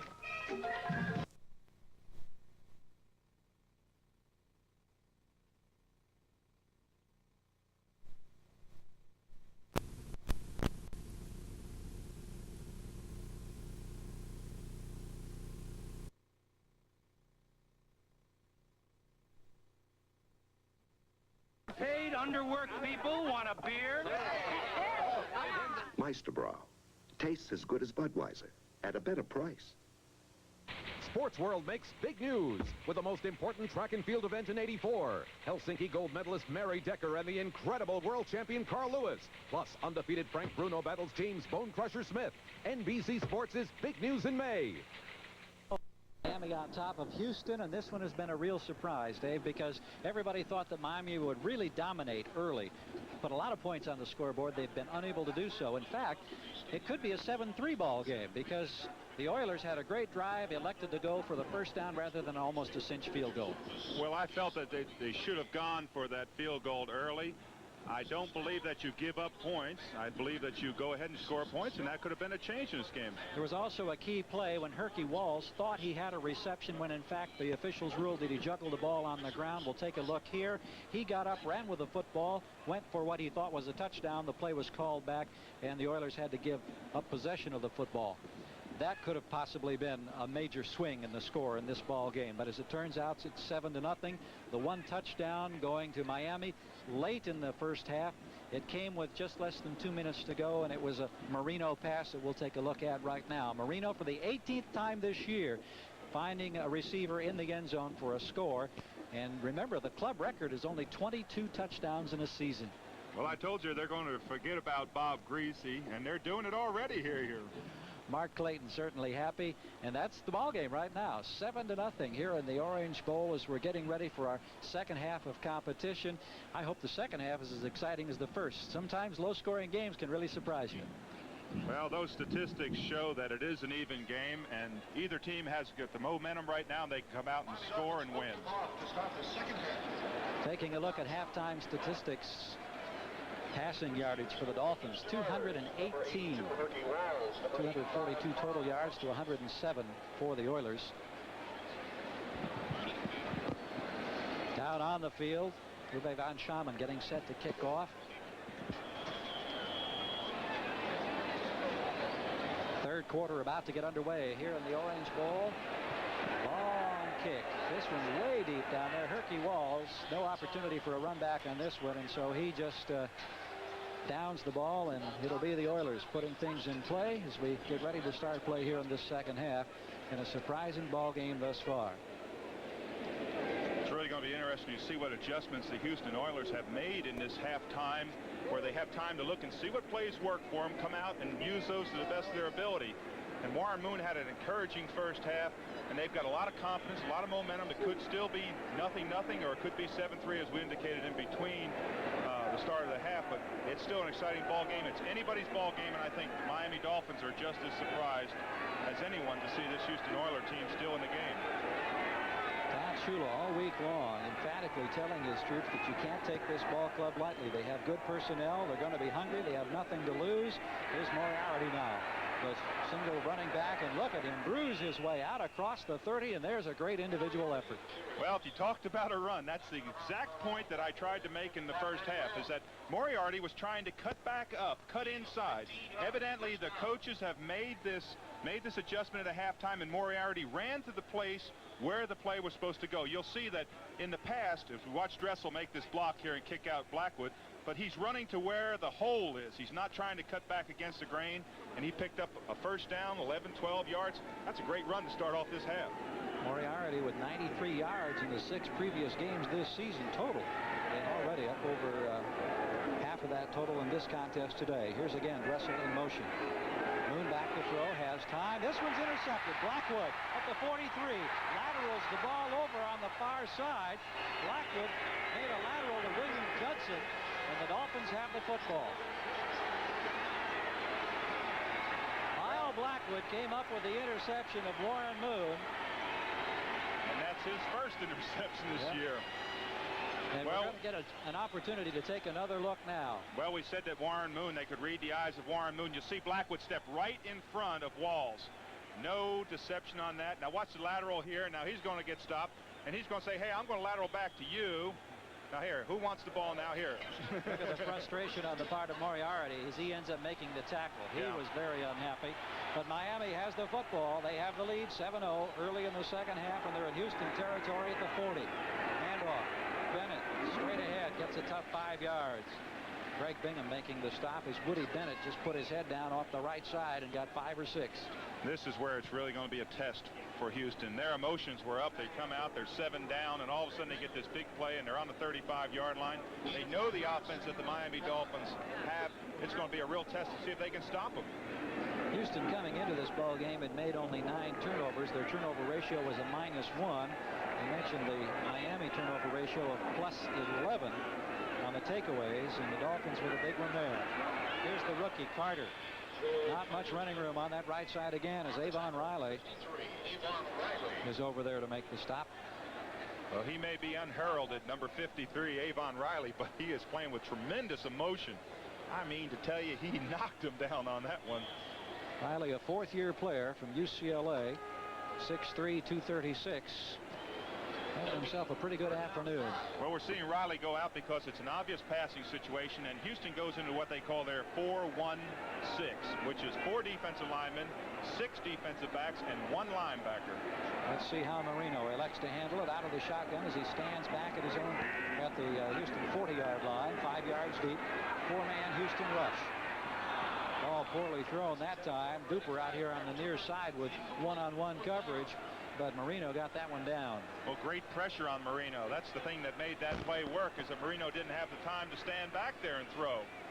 You'll see as he is standing back in a shotgun formation here, which gives you a little bit of time. You don't have to run back and set up. But as he's watching Duper, look at the pressure right there. He had to release the ball early. Duper wasn't open, so the best thing you could do was bounce it to the ground. Well, Von Schauman's going to try another long one. He's missed from 58 and 54 yards narrowly both times. One into the wind, one with the wind. This one's going to be an effort of about 54 yards, and he'll have the wind at his back this time. Well, he's missed left, he's missed right. Maybe this time he'll put it down the middle. Von Schauman 1 for 5 the early part of the season, then made 4 of 5 coming into this game. Doesn't hit this one well. This one has not hit well at all. That one didn't have a chance. It was a low kick, and I think it may have been tipped on the line. He's obviously upset with himself because he's missed 3 in a row. Well, they were all 3 long ones, but no points on the board in that series, so the turnover doesn't hurt the Oilers. We'll be back for more in a moment. Well, moms and dads the world around give their kids the same old sound. Got to go to school, be a big success. They wouldn't settle for anything less. Now they've learned whatever you seek, you'll help yourself to reach your peak. In the Army, Navy, Air Force, Marines. Need a trade? Looking for a skill? They have hundreds to fit the bill. In the Army, Navy, Air Force, Marines. Want more school? Don't have the bread. They'll help pay to get you ahead. Talking Army, Navy, Air Force, Marines. Mom and Dad, they'll want to shout. He's made it big. There's no doubt. Thanks, Army, Navy, Air Force, Marines. It's a great place to start. So hold up! Go, huh? Lighten the load! Lighten the load! Go down the trunk! They're catching up! Get rid of the straws! Get rid of the straws!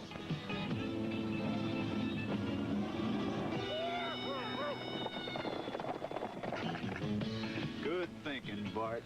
Yep. Stroh's and Stroh Light. Fire brewed for smoother taste.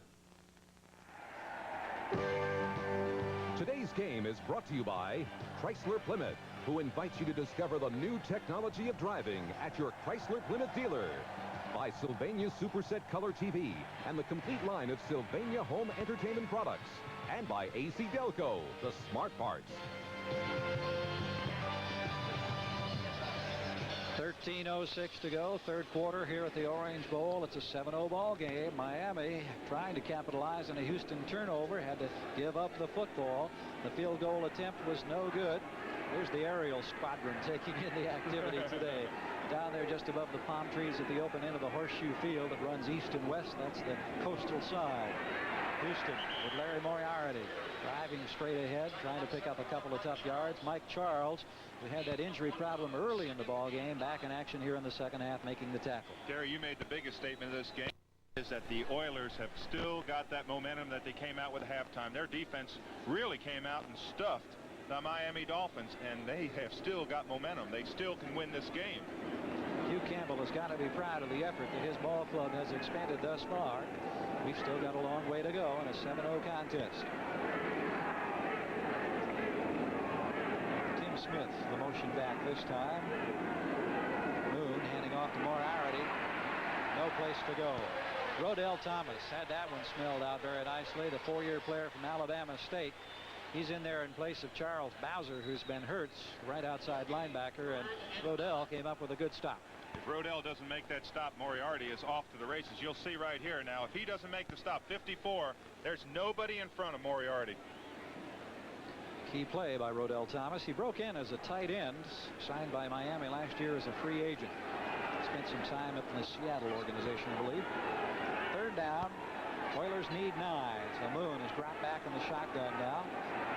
As Stan Edwards has the blocking back in front of him, an obvious passing situation. Here's a delayed blitz, 5-man rush.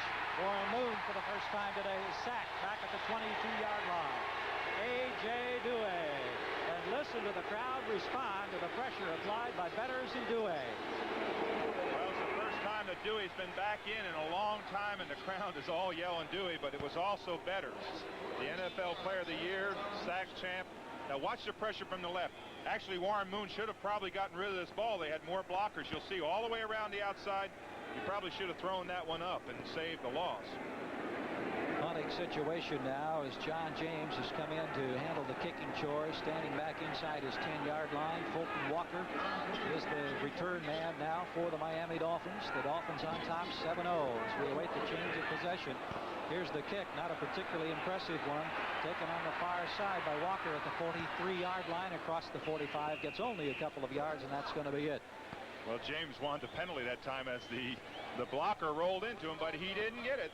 35-yard punt, a 4-yard return, 11:06 to play in the third period here in the Orange Bowl.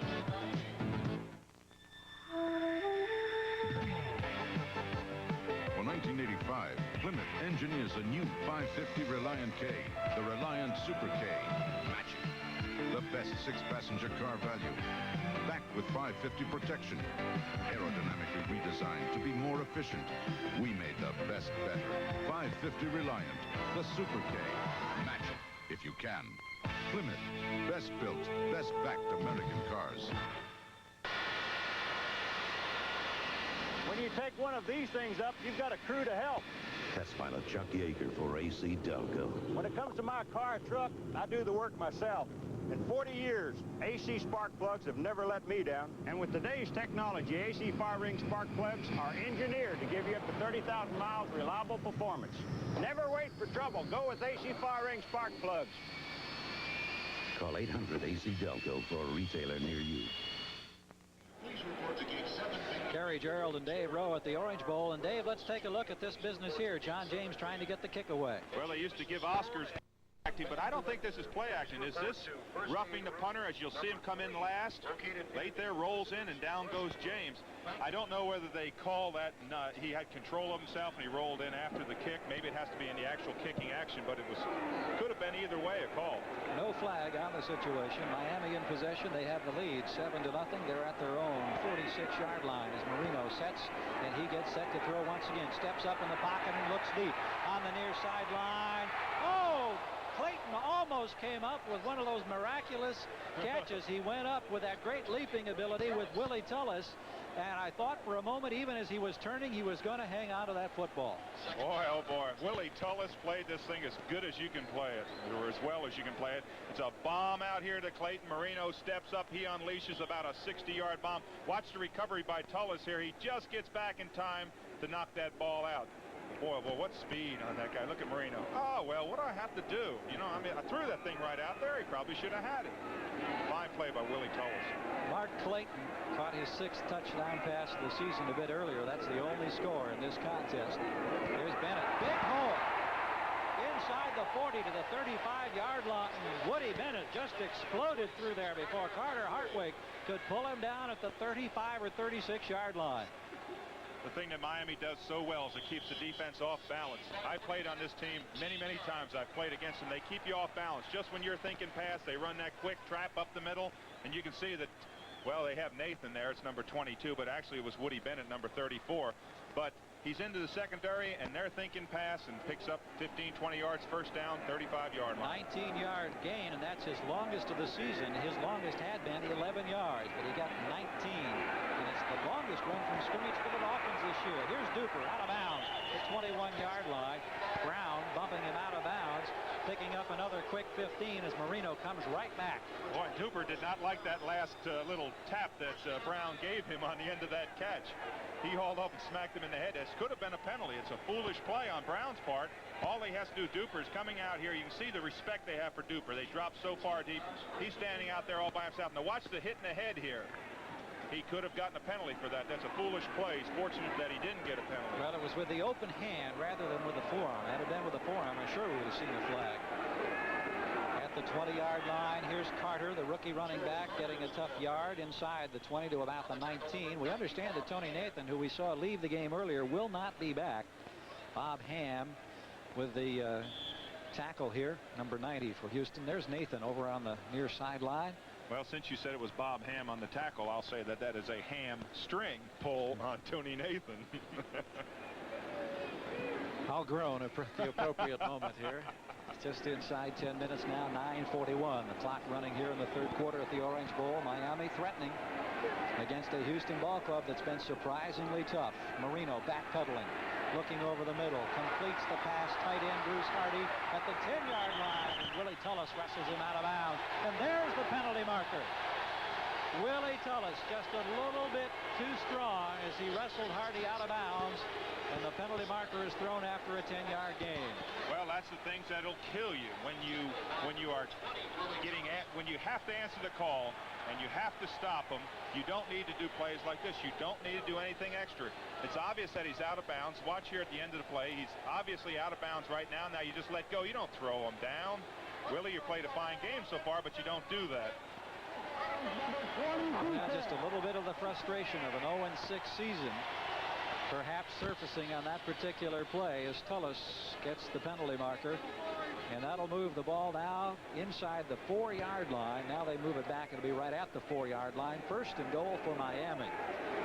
Dolphins on top of the Oilers 7-zip as we get set. You've got Pete Johnson, of course, in there with Woody Bennett, the two big bruising backs now in this first and goal situation. Hardy in motion, now takes a spot on the right side of the line. Pitch out, goes to Bennett. Look at the blocking. Touchdown, Dolphins. Penalty marker is down on the field, however. Well, it could be an awfully big penalty because it could be holding against the Miami Dolphins, and it's going to be. It's going to bring the ball back. They're going to have first down on the 20-yard line instead of a touchdown. What a big play.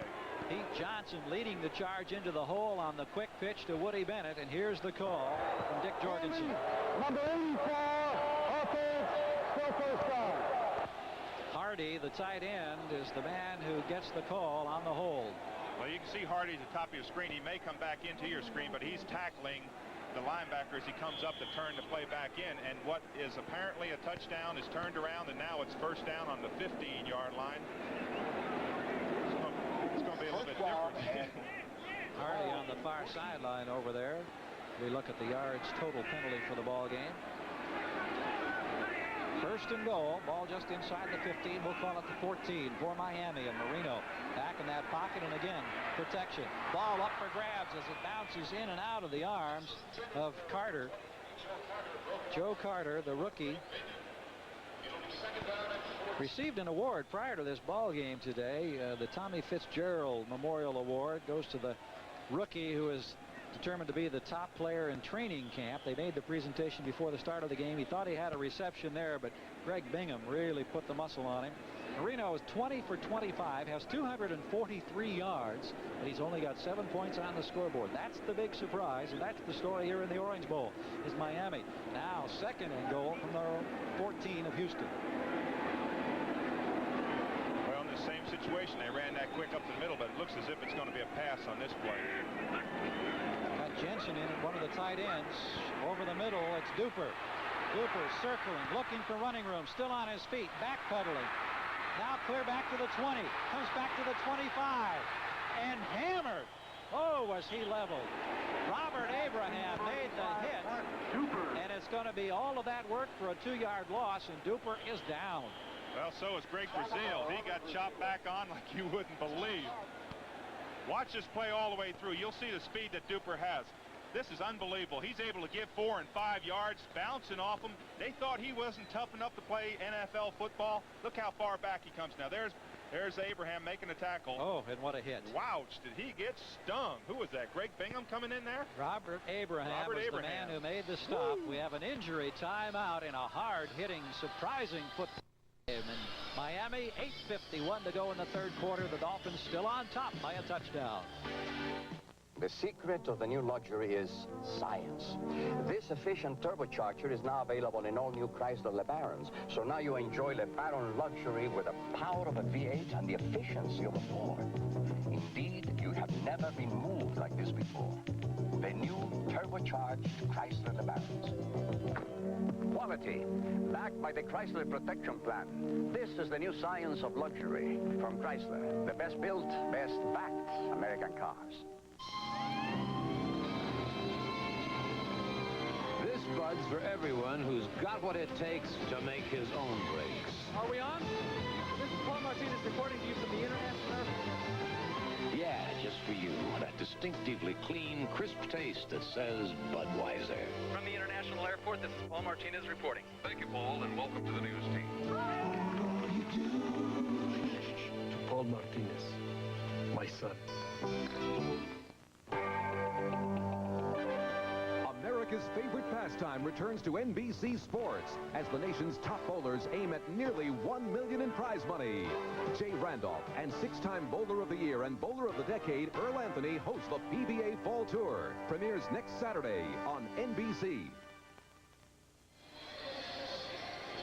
Back in the Orange Bowl, let's take another look now as Duper, with all that running, really gets leveled. There's Abraham with a hit that put Duper down, and Brazil, who is also injured on the play, is now up and on the far sideline. Well, he fumbled that ball on that also. He was fortunate to recover it because he did fumble the ball. The ball came loose, but what a hit by Robert Abraham. Wow. Duper, who has that great speed, was, of course, a track man from Western State, Louisiana. Sports Illustrated doing a feature article on Mark Duper that we'll be seeing one of next month's issues here this week following him. Spectacular play, but it resulted in a 2-yard loss. It's 3rd down and goal. Miami out of the shotgun. Houston with a 4-man front, rushing 3 men. Marino with time, looks for the end zone. Touchdown! Mark Duper comes right back and gets the score.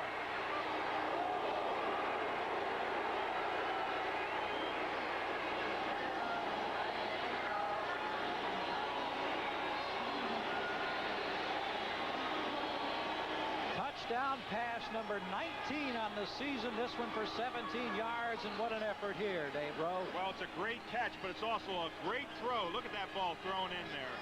Right in between 2 covers. Duper, who got that hard hit just the play before, comes back to catch a 17-yard touchdown. If he can't play in the NFL, nobody can. Shaman with the attempt now that could make it a 14-0 ball game. Out of the hole of Don Strock. The kick is up. It is good. No penalty markers in sight. And so midway through the 3rd quarter in the Orange Bowl, and what has been a most interesting professional football encounter this afternoon, the Miami Dolphins now enjoy a 14-0 lead as we'll take a look at the scoring play once again. Well, you'll see what an excellent throw it is from this angle because it's right in between. You can see how it came right between the 2 defensive corners. Hey, Dad, look at Harold's new Japanese car. Colt? Colt's not a Japanese car. Sure, feel how soft the doors are. Look at the fit. And what a deal I got. Colt, imported for Dodge and Plymouth, built by Mitsubishi in Japan. Let's take a spin. First, take your shoes off. Why isn't this car called something Japanese? Colt, it's all the Japanese you need to know.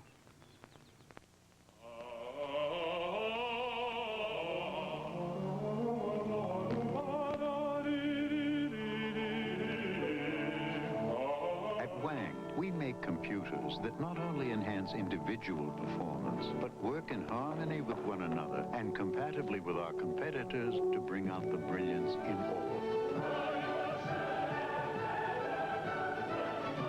Wang, we put people in front of computers. Tonight, the epic of B continues with the final battle. And then the countdown begins for the thrilling premiere of B, the series. Take a look at the numbers on the scoring play as Gary Gerald and Dave Rowe welcome you back to the Orange Bowl. Miami now leading 14-0 in what has been a hard-hitting, very entertaining football game. And even though the Oilers have yet to score, they have made their presence very much known in this contest here in the Orange Bowl today. Von Schaman about to kick off. Roaches and Walls in the deep spots. Shaman with that little tailwind drives it about 7 yards deep, and Herty Walls will down the ball there. Houston will come out to their own 20-yard line. We pause briefly now for station identification. This is the NBC television network. You're watching WESH-TV, Channel 2, Beach, Orlando, Florida.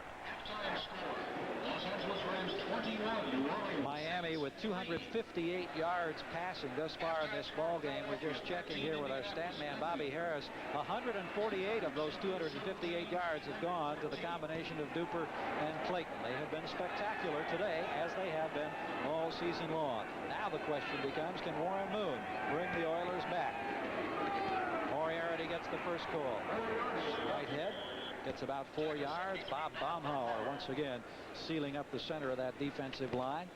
Well, 2 touchdowns looks like a lot of points, but in this game, if Houston can break one open and they get something going, they can get back in this ball game. They do need a score. They need some kind of a drive right now. Check a couple of scores. Kansas City leading San Diego. Now there's a surprise, a low-scoring game. The Jets on top of Cleveland by 3. St. Louis ahead of Chicago by 3. Just short of the 25-yard line. Second down. Dressel in motion. Pitch out. Moriarty looking for room. Finds it. First down out to the 31-yard line. And again, Moriarty with that ability to cut, which you were talking about a bit earlier, Dave. And right now, we're going to go to our studios in New York. NFL 84.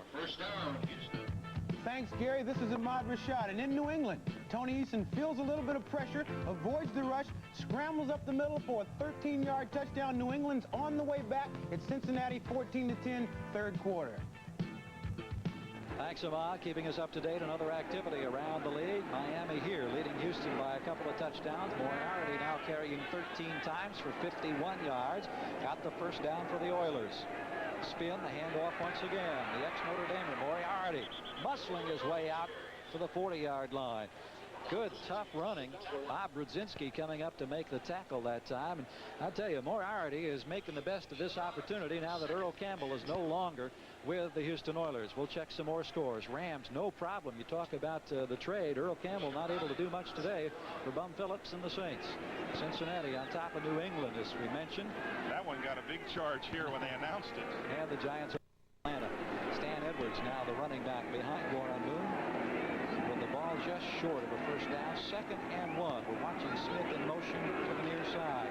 Edwards first down out close to the 45-yard line. So Houston staying on the ground right now and moving the football, and this has been one of the key concerns for Don Shula, the Dolphins defense against the run. We'll check a couple of more scores. Philadelphia on top of the Indianapolis Colts, pitching a shutout there in the third quarter. Did you say pitching a shutout? Well, the World Series is coming up. Tampa Bay and Detroit even. Detroit, of course, the Tigers going against the Padres. Game 5 of the World Series later this afternoon on NBC with Vin Scully and Joe Garagiola. We're up to date on the scores. 1st and 10 now for the Houston Oilers, operating at their own 45 as they try to generate some points here against the Miami Dolphins. Moon wants to throw. Completes the pass. Dressel at midfield. Well, the thing that's so important right now, Gary, is that the Houston Oilers don't panic. They're down 14 points. I don't believe that their coach, Hugh Campbell, will allow them to panic.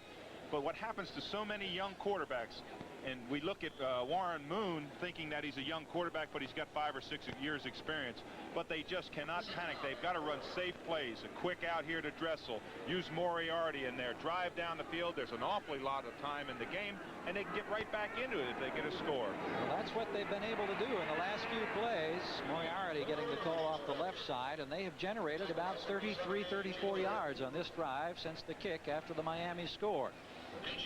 A.J. Dewey over there involved in the tackle. Steve Baumhauer and Bill Barnett also in the defensive alignment. Well, you have to be impressed with Houston's offensive line today because they have kept out the famed bees of Miami Dolphins. That's right, only Dewey. 1 sack of Warren Moon. And they are a line that's going to be reckoned with in the future. Absolutely. Salem and Munchak on the left side, Schumacher and Steinkuhler on the right side. Bruce Matthews is the center.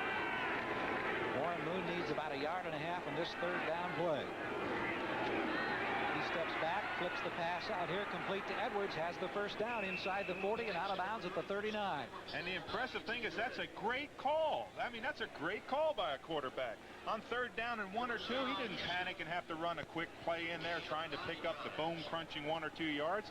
He had confidence. He threw it out there. You'll see the play out to the left here to Edwards. It's an excellent play. He just drops off a soft pass. He picks up the yardage. They've got first down on a 38-yard line. This team is coming around. I know it's going to take a lot of time, but they're starting to come around. Well, and as strong as they've been able to play, and still very much in this ball game here today, this is going to be a big lift for this young Houston ball club. In terms of experience, they're the 2nd youngest in the National Football League. Edwards again inside the 35. And Houston very impressive in this march. We have 3 minutes, 57 seconds left to play in the third quarter. It's 14-0 in the event you've just joined us. Miami over Houston. Miami heavily favored coming in, but this has been a very entertaining football game. One of the remarks that some of the players say about Hugh Campbell is that he's very steady. He doesn't get upset. He realizes that he is going to be a team of the future. He's confident there.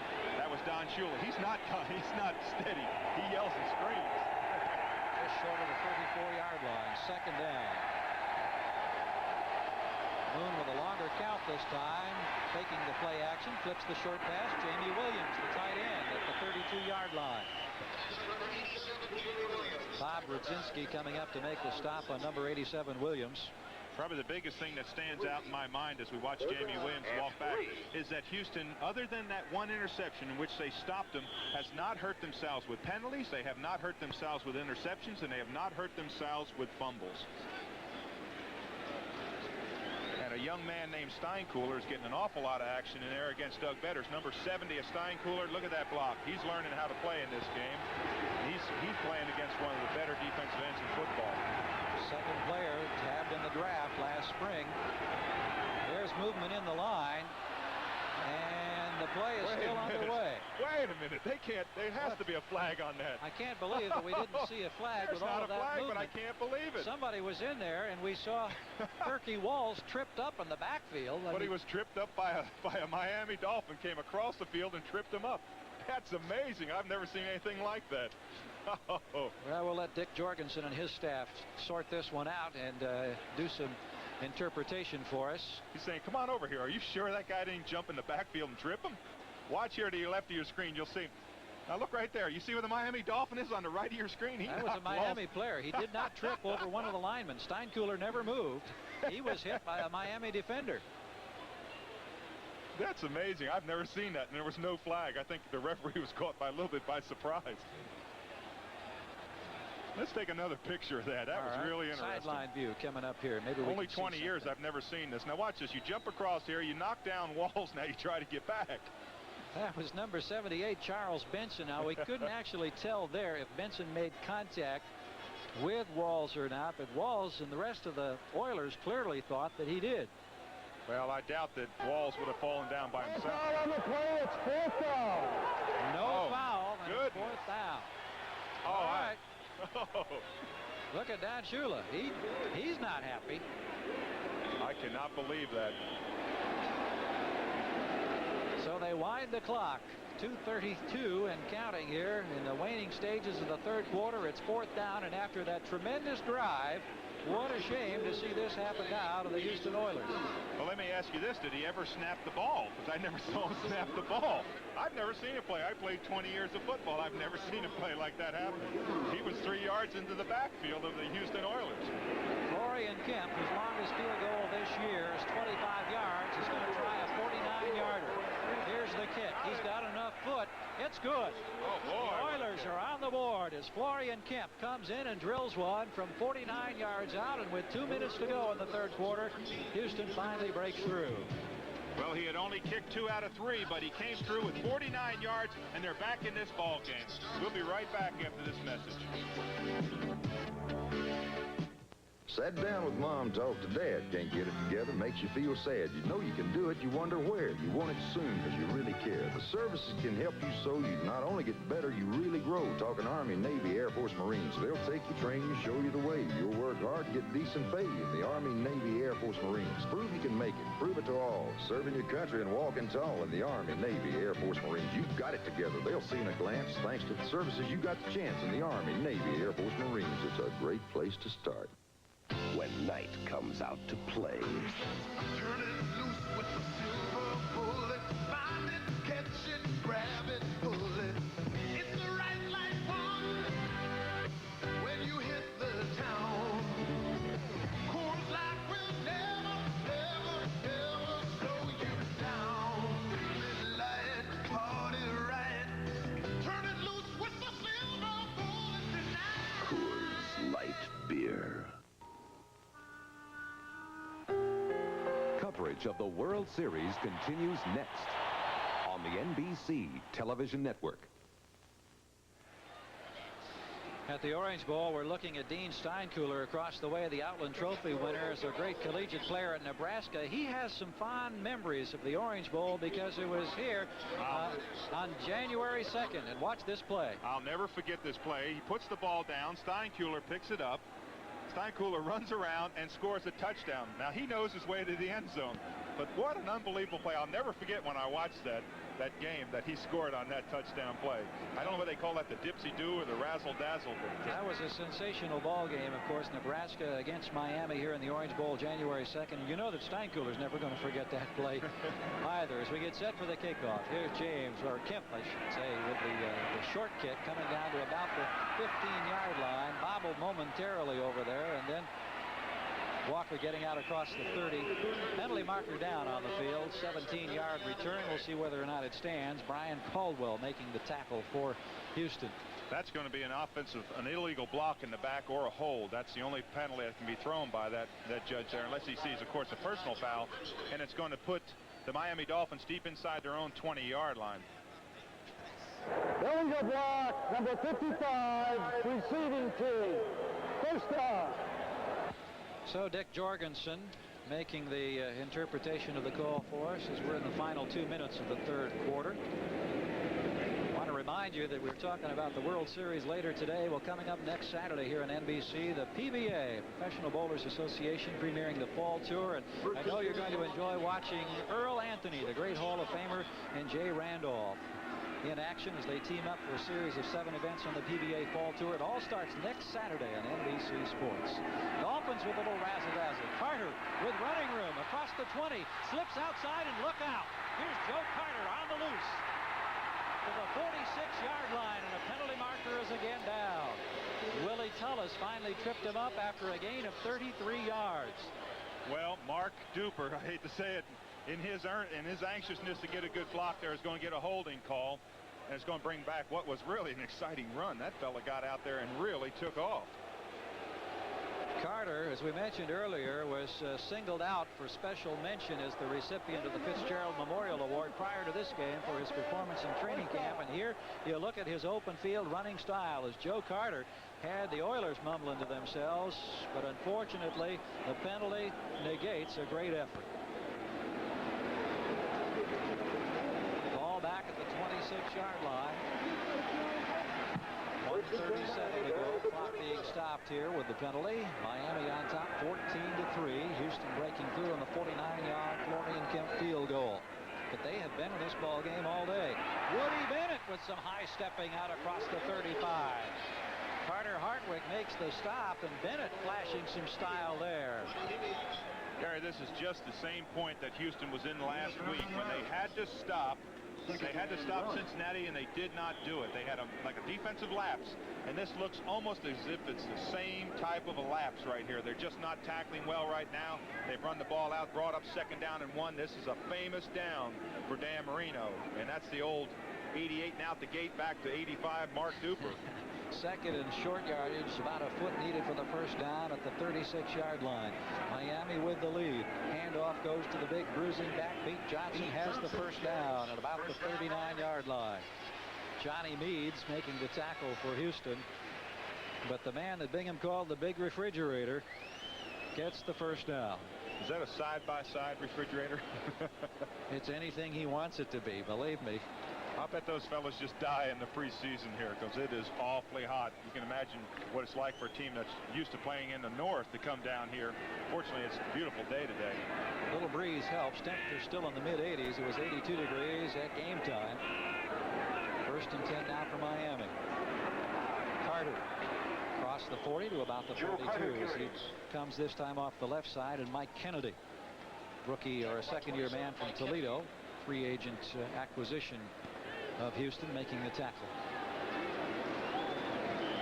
Counting down, and there we have the end of the third quarter here in the Orange Bowl. It remains Miami 14, Houston 3. We'll be right back after these messages from your local station.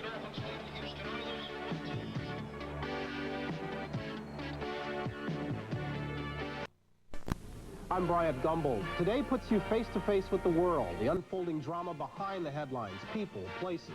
Get the whole picture. Weekday mornings on Today. From the World Series to the presidential debates, NBC News is there. When you want news from across the nation and throughout the world, turn to NBC Nightly News. When you're looking for a gold medal deal on a new Chevy, car, or truck, in Central Florida, there's only one way to go. Central Florida's only gold medal Chevy dealer, Don Neely Chevrolet.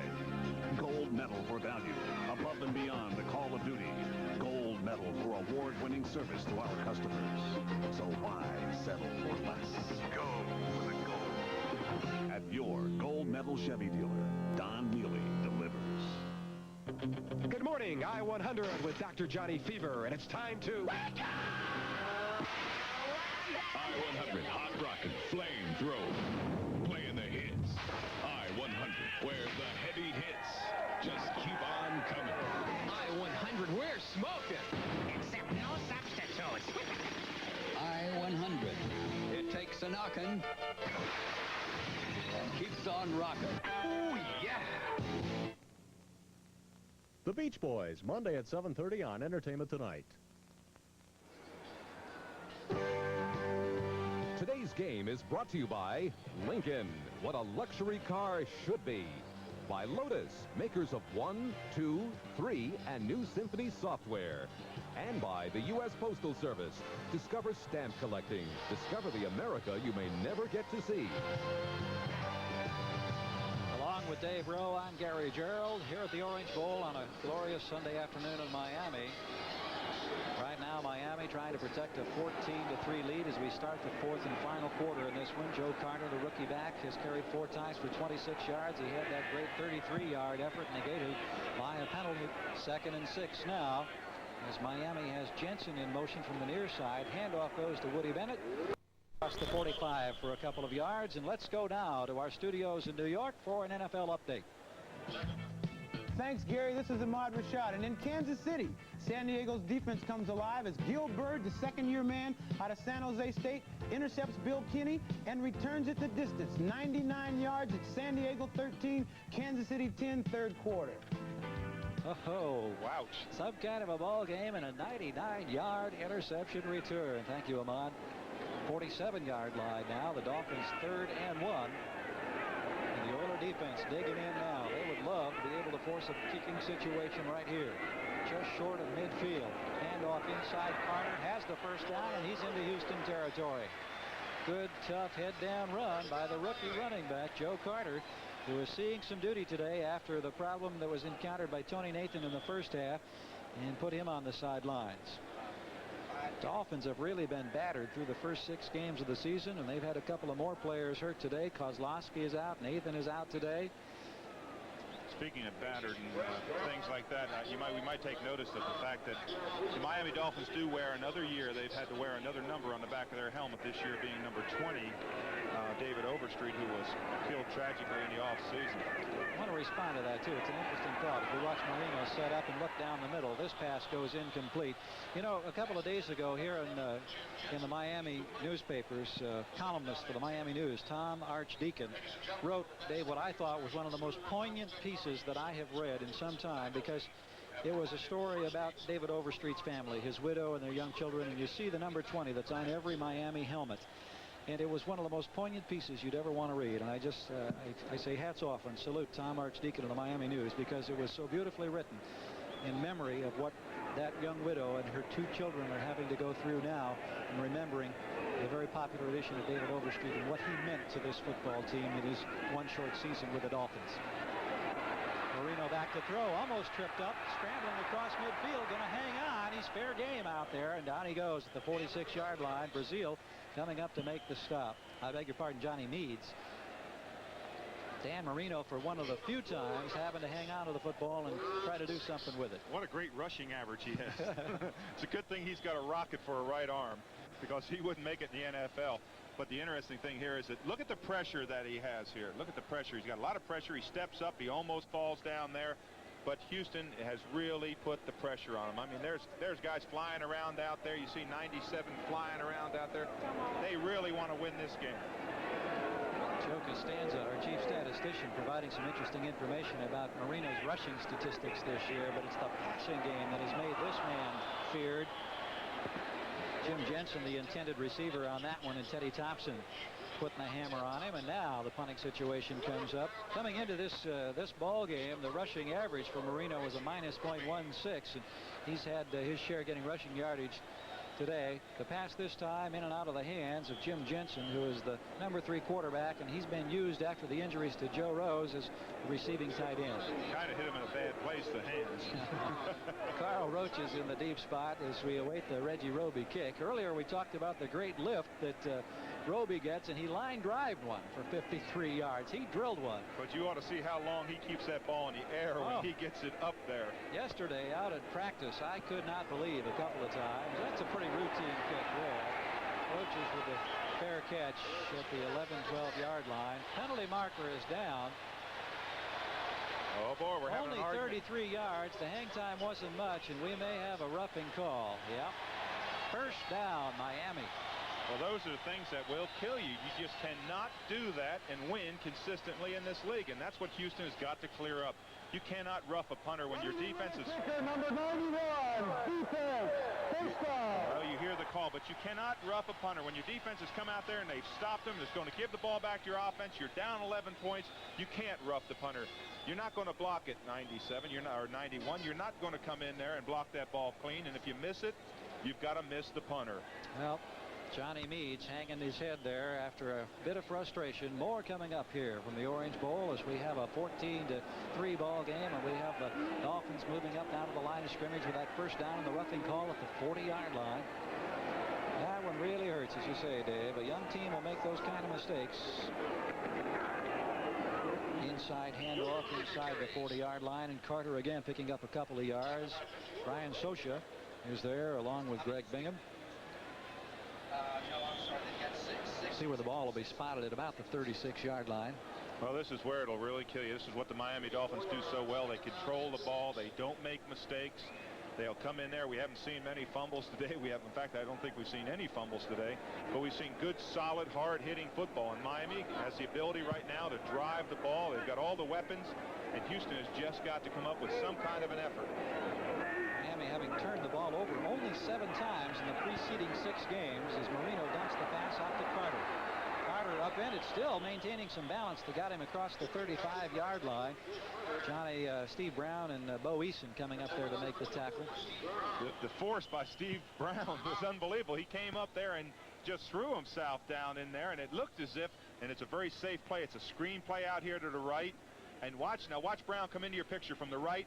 Now, did his knee go down? No, look at that. He's still scrambling. Abraham with a bit of a problem there. 11:35 to play. We'll be back with more. Get your motor running. Head out on the highway. Looking for adventure. And whatever comes our way. We shaped the Mercury Cougar to help the car hug the highway. It's a shape you'll always feel good in. Just like that old leather jacket. Cougar from Mercury. When Lotus introduced 123 software, it became the talk of the business world. And 123 quickly took its rightful place at the top of the PC software sales charts. But people said, Lotus, what are you doing for an encore? Lotus announces Symphony.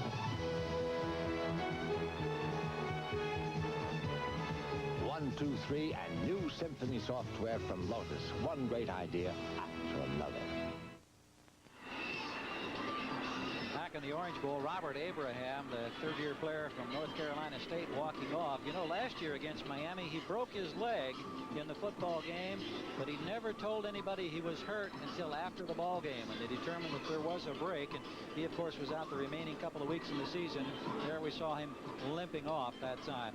Have an opportunity, I think, Dave, to take a look again on the end zone on that roughing call. Now watch this play here. Roby's clearly got the ball off. Now watch.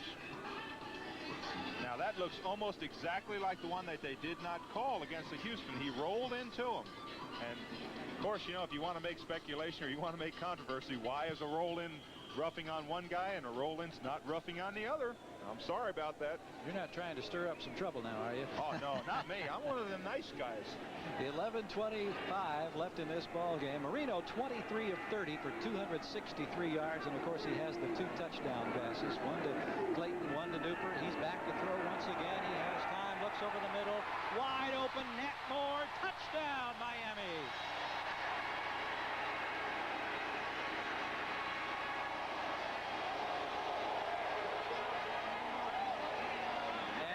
An historic touchdown. Number 57 in his career ties Larry Zonka for the Miami Dolphins club record, and that's why you're seeing quite a reception for Nat Moore, and that's why he hasn't surrendered that football. He's keeping that one because I got a hunch it's going in the trophy case. Well, you would certainly think so.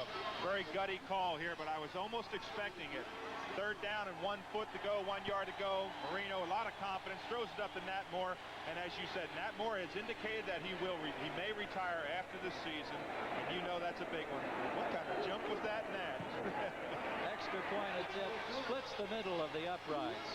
And so Marino has fired 3 touchdown strikes. We're in the 4th quarter, 11-11 to play, and the Dolphins lead 21-3. A Mercedes owner with an eye for exceptional cars has just seen one. The Continental Mark 7. He wants to get a better look at it.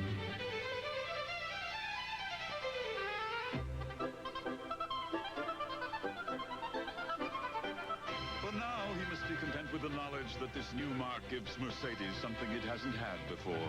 Competition. The Continental Mark 7. What more could we ask of you? To be any more eager to help? Readier to show some affection? Or prove your devotion? Who better deserves to be honored on stamps? If you've never collected stamps before, now you can start with something you love. The new dog stamps. Now at the post office. The NFL plays here, Los Angeles. It's the oldest and most bitter rivalry from the original AFL. Now, can the Raiders go for 6 straight against the Chargers? The NFL plays here, San Diego. Dan Fouts provides the Chargers ammunition for this Southern California shootout. The Raiders battle the Chargers. The NFL plays here. My team plays here. Miami Dolphins all-time leader in receptions, Nat Moore, doing what he's done for so many years. His 2nd touchdown this year, the 57th of his career. The jubilation in the end zone as he now has equaled Larry Zonka as the all-time touchdown man for the Miami Dolphins.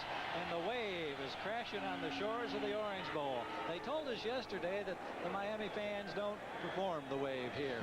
They're having a great time today. The first time it's been done here in the Orange Bowl, at least for the Dolphins. So these folks are having a field day. It's now 21-3. Herky Walls from the near side looking for some running room. Still on his feet, swings outside. Running laterally and finally bumped down across the way at the 26-yard line. 13 yards on the return. Paul Langford is there to bump him down. Well, they have practiced the wave well, and they've got it down, because if they've never done it before, they surely have done it well today. With that, I can't believe what that's like. That really gets a crowd fired up when they're out here yelling, and they all jump up and scream. Woo! Well, we have just inside of 11 minutes to go in this football game. It's been an entertaining one all afternoon. The Oilers trying to regroup. They have played the Dolphins tough, despite the fact that it's 21-3, and Marino has thrown 3 touchdown passes.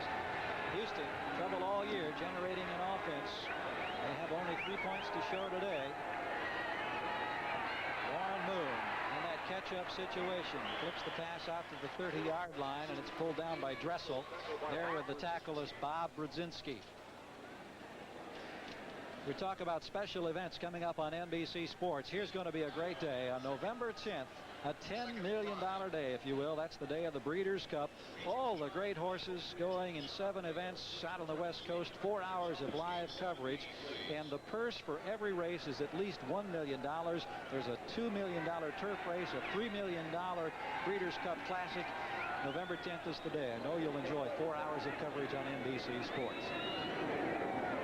2nd down with the football. Moriarty No place to go this time. Glenn Blackwood, Don McNeil with the coverage. Gary, one thing that's really hurt the Dolphins today is that Miami has been able to jam their wide receivers. When I say jam, they play their wide receivers right up on the line. They don't allow them to release quickly and get off into the passing pattern. That's something that Duper and Clayton have done very, very well. Consequently, when Moon is back there ready to throw the ball, they're only 7, 8, 9 yards downfield where they should be 17 or 18 yards downfield. You have got to be able to release off that ball as a wide receiver, and Houston has not done that well today. The corners have played right up on the line, playing the wide receivers. Well, a 3rd down and 4 needed now as the Oilers try to generate some points. At their own 33-yard line, Walls in motion. Moon looking a 4-man rush, and the man who knocked it down was Doug Betters.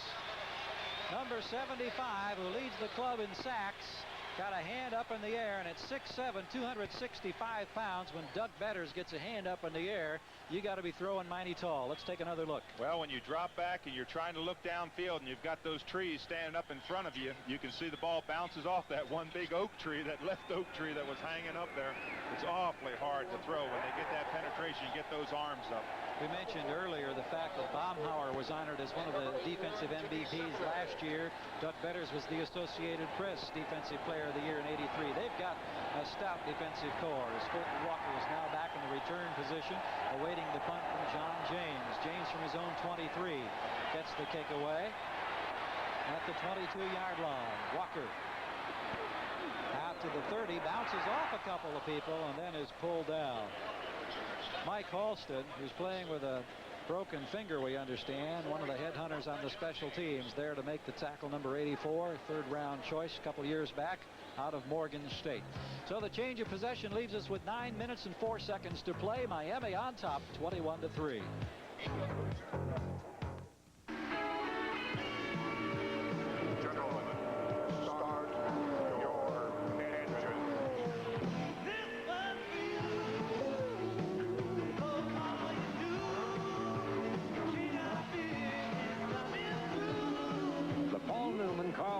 Budweiser racing team is pouring it on in the championship racing series, and they're playing to win. This Bud's for you. What's this stuff, guy? Aftershave skin conditioner. I know. I thought I was the only guy with sensitive skin.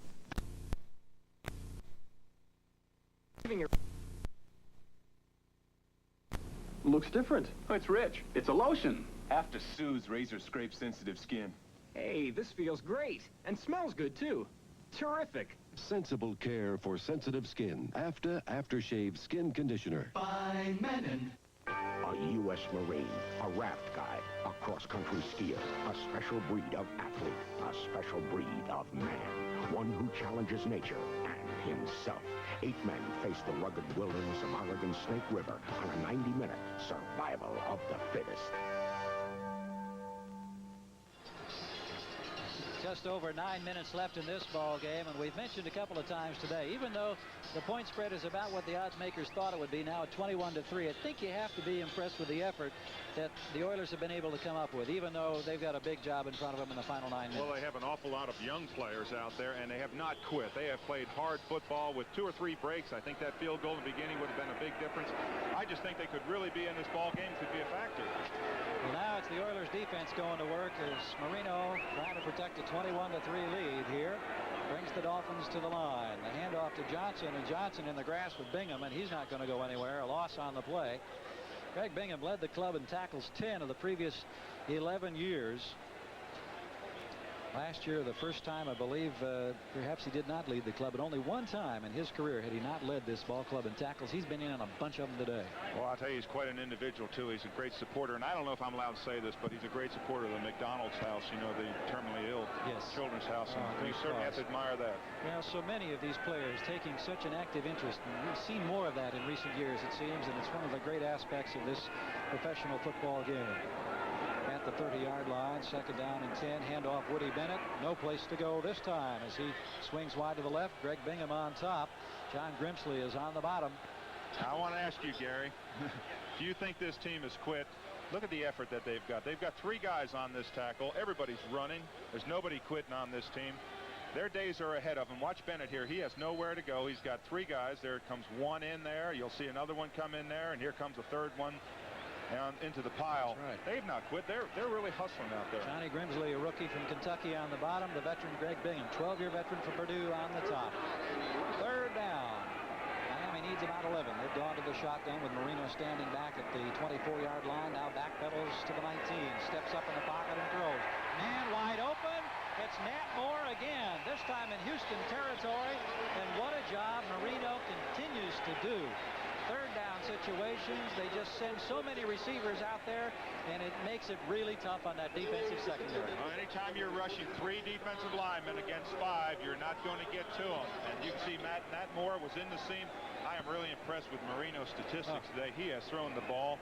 I don't know how they passed over him in Pittsburgh, but Don Shula must have seen something that no one else saw, because he is a premier quarterback. He is outstanding.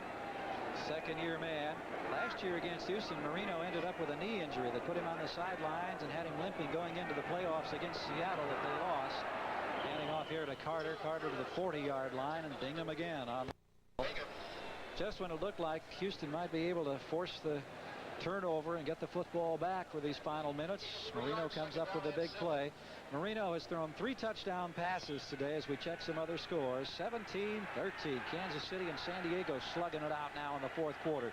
The Jets on top by 3 over the Cleveland Browns. Chicago trailing St. Louis by 3. A lot of good tight ball games today. Here the Rams with some breathing room over New Orleans, and Cincinnati on top of New England 14-10. Marino now 25 of 32, 324 yards, 3 touchdowns, no interceptions, on the ground. Here's Carter now, and Carter to the 26-yard line. As Joe Carter, with lots of playing time today, showing us his potential. Willie Tullis finally bringing him down, and the Dolphins are on the move. Well, it's obvious why he was the outstanding rookie, and of course led this team in rushing statistics in the preseason. A fine run, but of course they've got Houston off balance now. Houston can't play either way. You can't play situations. Anytime you've got the ball and you've got a lead, you've got a real distinct advantage over you. Just keep a team completely off balance. When you're thinking pass, they're running. Now I wonder what Hugh Campbell's thinking there. Miami 1st and 10 once again. Impressive stats from Marino today, and this young man looking strong. Look at this run by Carter. He'll break it and score.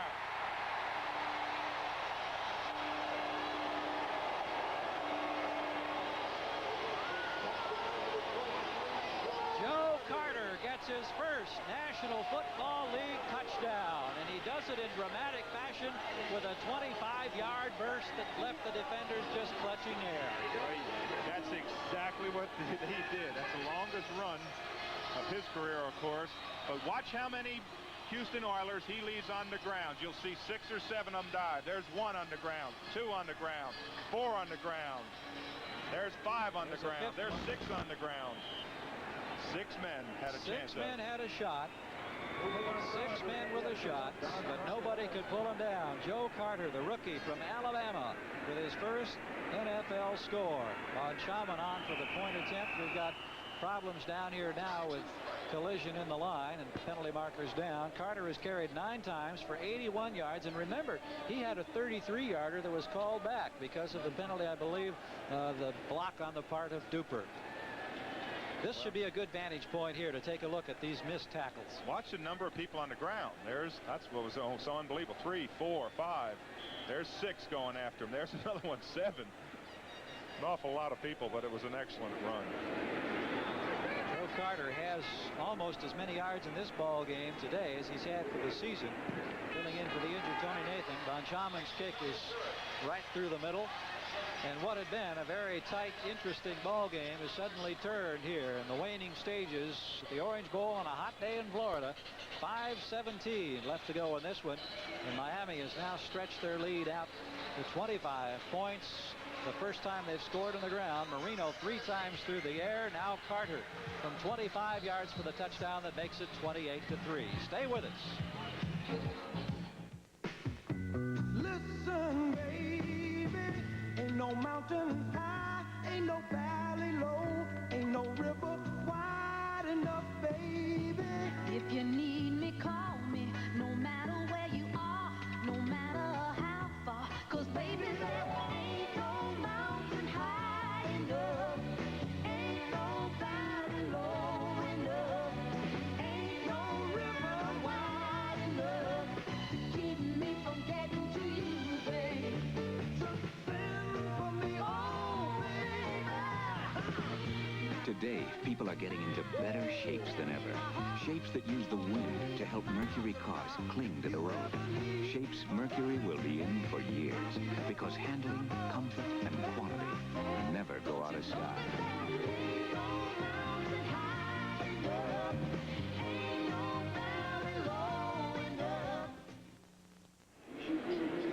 Miami Dolphins on their way to what would seemingly be their 7th consecutive victory of the year, and already people down in this part are beginning to talk about the possibilities of going unbeaten. Don Shula doesn't want to hear any of that talk. That's a long way away. They remember 72 when the Dolphins were unblemished through a season of 17 games. Ricky Walls downing this one deep in the end zone as once again Von Schaumann really putting his foot to that ball.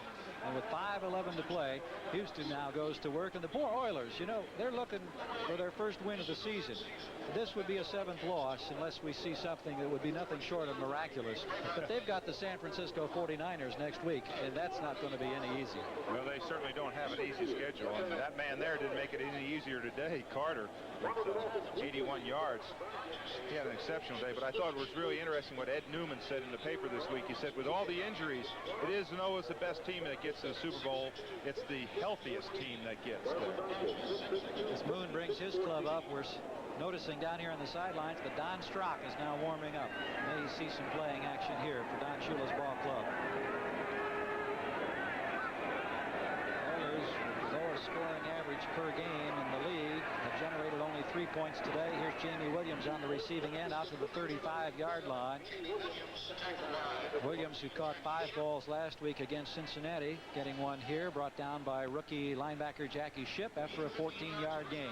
Well, I hate to be repetitive, but I just feel that Warren Moon, and I don't know what to say about this to Warren Moon, but he just has got to throw up one of these 40 or 50-yard bombs to keep that defensive secondary, just to keep them honest. He's got to throw up one of these to Walls or Smith or someone like that just to keep them honest. All we're seeing is 8 and 10-yard passes, 5, 6-yard passes, and that's not going to get it. Throwing underneath the zone that time, it's Chris Dressel, the second-year Stanford back, out of bounds across the way. Checking some more scores coming up here. We've got the Giants on top of Atlanta. Has that been an up and down season for the Giants? Colts on the scoreboard now as they trail Philadelphia by 6. Still tie game, Tampa Bay and Detroit starting to think about overtime in that affair. 4 minutes and 3 seconds to go. Once again, kind of a half-hearted wave filtering around the Orange Bowl. We had a couple of impressive ones earlier. The motion with H-back to the near side as Moon fires to the far side. Jamie Williams again on the receiving end. Looks like he has the first down at the 46. But Brown, rookie backer or a safety out of Southern Mississippi, making the stop. Bill Barnett, Mark Brown, some of the second-team players getting some playing time now for Don Shula. As across the way we take a look at Hugh Campbell, still seeking his first victory. But I can't go back to the fact we mentioned earlier the decision on 4th down in the first half that they didn't get the 3 points. We kind of beat that one over the head. Second half, they had a real impressive drive, Dave. They moved the football. Then there was that weird call when Herky Walls was tripped up. There was no penalty marker, and they've been able to keep that alive. They got 3, but the way they were moving the football, they might have gotten 6. You never know. You can't take all of the ifs. But Houston has done some things very well in this ball game today. Steve Bryant trying to stay on his feet as we're inside 3 minutes just across midfield. Will Judson making the stop. Well, you said a key word and it triggered it in my mind. It brings up the famous Dave Rowe statement that if ifs and buts were cherries and nuts, then every day'd be Christmas. Yes, indeed. At the 46-yard line. Now we'll take another look as Moon sets up. But you see how safe a pass it is. It's only 7 or 8 yards, but you see how they're jamming them on the line? 8, 9-yard patterns. You've got to get that ball down. You see how far the defensive corner had to come back to react for the play. They're playing them deeper. Moon has completed 17 passes today, but the total is only 131 yards. And when you figure that out on an average per pass, it's not too long. Heavy pressure got this one away down deep. And making the reception again is Williams inside the 20. Penalty marker is down. Boy, there was heavy pressure there. And now tempers erupting as a couple of other guys bump pads out here. Moon stepped up on the pocket that time, and he drilled it right to Jamie Williams. It may be an interesting call. It's either going to be one of two things. It's either going to be holding or roughing the passer. There it is. And it is roughing the passer. It's really going to help the Oilers out on this 27-yard gain on the pass play. Now, Moon showed me something that time. He stepped up. He certainly did. Real heavy pressure. Well, he was under an awful lot of pressure. As you'll see, the pocket really collapses around him as we listen to the call. Roughing the passer, 71 defense, grabbed him by the helmet and threw the quarterback down. First down. Boy, is that quite a call. Call went against number 71, Mike Charles, a second-year man from Syracuse. It looked like Rodell Thomas, 54, was the one who came over the top and was trying to come up with something. Well, we talked about the great Dolphins not being penalized. They've been penalized, as that last graphic showed, 7 times this year. This game. That's the most this season for them. And I guarantee you, Don Shula does not allow penalties to go unchallenged. All right, ball at the 9-yard line. Oilers trying to salvage some pride here now in a 28-3 ball game. It's winding down in the Orange Bowl. Dressel starts the motion toward us, then moves away, and Moon sets up, throws to Dressel at the 9-yard line. On his feet, great fake, touchdown, Chris Dressel. Lyle Blackwood went for the fake, couldn't make the stop, and Chris Dressel is in for a Houston score. Oh boy, Lyle, you weren't supposed to do that. Here I'm trying to fill up my old roommate, and he just got faked out there. Well, that was a good run, really was. Excellent effort on the part of Chris Dressel, who caught a lot of passes, of course, from John Elway in his days at Stanford. Now, he was the man in motion. You'll see the effort he makes here. Now, Lyle's one-on-one. He thinks he's going back quite a cut right there, and Lyle can't get back, and he's pounding the dirt. Dressel doing an excellent job of maintaining his balance as Florian Kemp comes out for the conversion attempt. Well, Lyle's still one of the great guys I know. How's that? All right. James puts it down. The kick is up. It is good. So the Oilers come right back. A spectacular pass play to Jamie Williams. The roughing the passer penalty tacked on. And then the quick throw here for 8 or 9 yards that goes to Dressel for the touchdown. And with 2:38 to go. Contest now. We have a 28-10 ball game, and Dave, I think we're going to get a chance to take another look. Well, it's one-on-one out here with Blackwood and Dressel, and you'll see the fake right here. Dressel fakes him inside. Lyle comes back outside. Quite an effort by Dressel. Absolutely. Again, he's another player that hasn't quit. He's been playing out here. I talked with him prior to this game, and they really wanted to win this game, and they had a lot of confidence and thought they can. I was impressed when we talked with Dressel down on the field prior to the start of this ball game, and they came out before they had the pads on to walk around and get a feel of the turf, and the determination that was evident, because it's got to be tough when you've lost six consecutive times, and when you're not getting the points on the board, and you no longer have Earl Campbell, and you're in a state of transition. It can't be easy. I'll tell you, I had some lean years back when I played with the New Orleans Saints, as we see that come up for the World Series. Oh, yeah. The Padres versus Tigers, and that's Game this 5. afternoon, isn't it? Game 5 coming right up. Don't forget Bob Costas with the pregame show at 4:30 Eastern Time. That's sneaking up on us. Game 5 of the series. The Tigers, of course, if they win it today, series is over. Padres can come up with a victory. They send the thing back out to the West Coast in San Diego for game number 6, and that's what they're banking on. And of course, next week, another NFL doubleheader on NBC Sports. The featured games, including a great battle between the Dolphins and the New England Patriots. Later in the day, the Chargers go against the world champion LA Raiders. NFL 84 with Bob Costas starting at 12:30 Eastern. You be sure to check the local listings for the games that will be seen in your area, remembering that your team plays here on NBC Sports. Now, let me tell you what a lean year is. When I was with the Saints, the first year I was with them, we were 0-7, but we had won 5 coin tosses. Now, when you're counting coin tosses, you know that's lean. Clayton takes the ball out of bounds, steps out of bounds at the 28-yard line. Just over 2.5 minutes to go. 28-10 the score now. And we have a quarterback change. Don Strock coming on the field now for Miami, replacing Dan Marino. Strock, the 11-year veteran from Virginia Tech, 6'5", 220 pounds. And you take a look at his stats. Well, you remember with the famous controversy there between Woodley and Strock, they called it Woodstock. I wonder if they call this Strockerino or something. He said, okay, get out of there. I'm all right. I know what's going on. I've been in here before. Well, what a cast to work with. What a tremendous day for Marino. He was up there over 320 yards. He had a 424 or 429-yard day against St. Louis earlier in the season. But now the ballgame has been turned over to Don Strock. And Johnson going straight ahead into the arms of Avon Riley. As we look ahead toward the 2-minute warning, you can see we're inside 2.5 minutes, and a timeout has been called. Final stats for Dan Marino as we look at Don Strock coming onto the near sideline to talk with Don Shula. This is a pretty good day, Dave. 25 of 32, 321 yards, 3 touchdowns, and no interceptions. And there's the man who accomplished all of that today. Looking on the sidelines, he now has 20 touchdown passes this season. The club record is 22, and we're only in game number 7. Now, that gets you to thinking about the all-time NFL record. Blanda played some football. You know George, of course. Absolutely knew George. Spent some years with the Raider organization. He went from Houston, and a fellow by the name of Y.A. Tittle threw 36 touchdown passes. They share the record. That's pretty tall. Marino is going to be getting up there to the point where you start thinking about that eventuality with 20 touchdown passes in 7 games. When I played out in the Raiders with George Blanda, I'll never forget, I went up and asked him if he brought his family along during the season. He said, well, my one daughter's married and has 2 children. My other son, he's in college and graduated. I didn't realize he'd been played 25 years.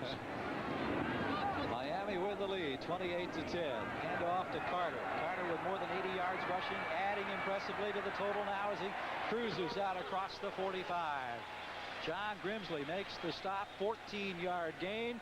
And Joe Carter having himself an afternoon before the hometown fans. Well, you have to be impressed the way he follows his blockers. You'll see 76 out there and 61, and he is able to follow those blocks, cut off those blocks, picks up a first down. They've got the ball out on the 46-yard line as we come up to a 2-minute warning.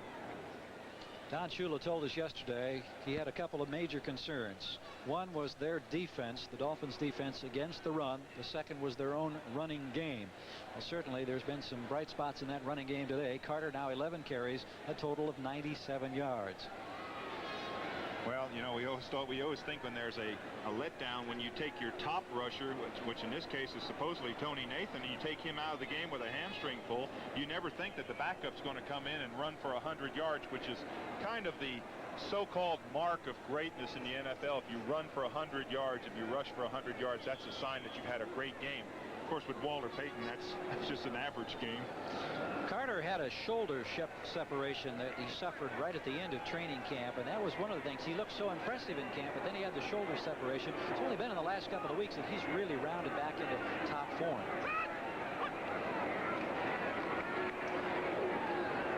Penalty marker being thrown here, just short of midfield. Carter, those totals that we were talking about up there in excess of 90 yards. Again, we'll go back to that 33-yarder that was called back. He would have a spectacular afternoon with those numbers. I mean, not to diminish what he's already accomplished.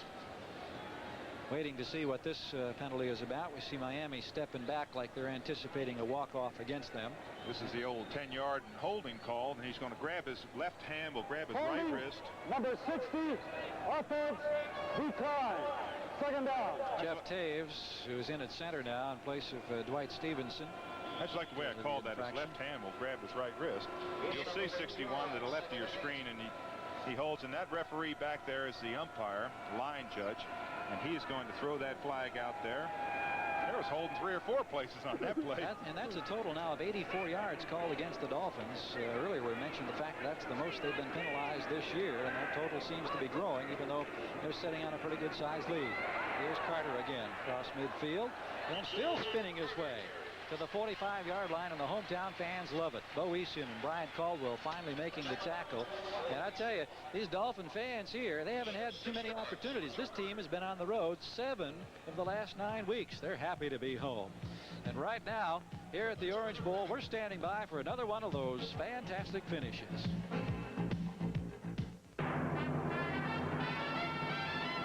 Alcoa presents Fantastic Finishes.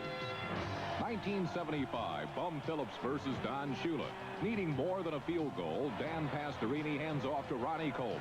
He cuts back inside one tackler, breaks outside, then rumbles over a second tackler, sidesteps a third, breaks the grip of a fourth, powers his way through tacklers 5, 6, and 7. Houston wins 20-19. Jeffrey, helping Mother today was a good idea. I certainly agree. Please put these used cans in the big barrel. The big barrel, Jeffrey, the one for recycling. Why? Because aluminum cans are valuable. They can be recycled and made into brand new cans. Why? Because we've got to learn to use good things more than once. I certainly agree. Recycle. Buy beverages in aluminum cans and recycle.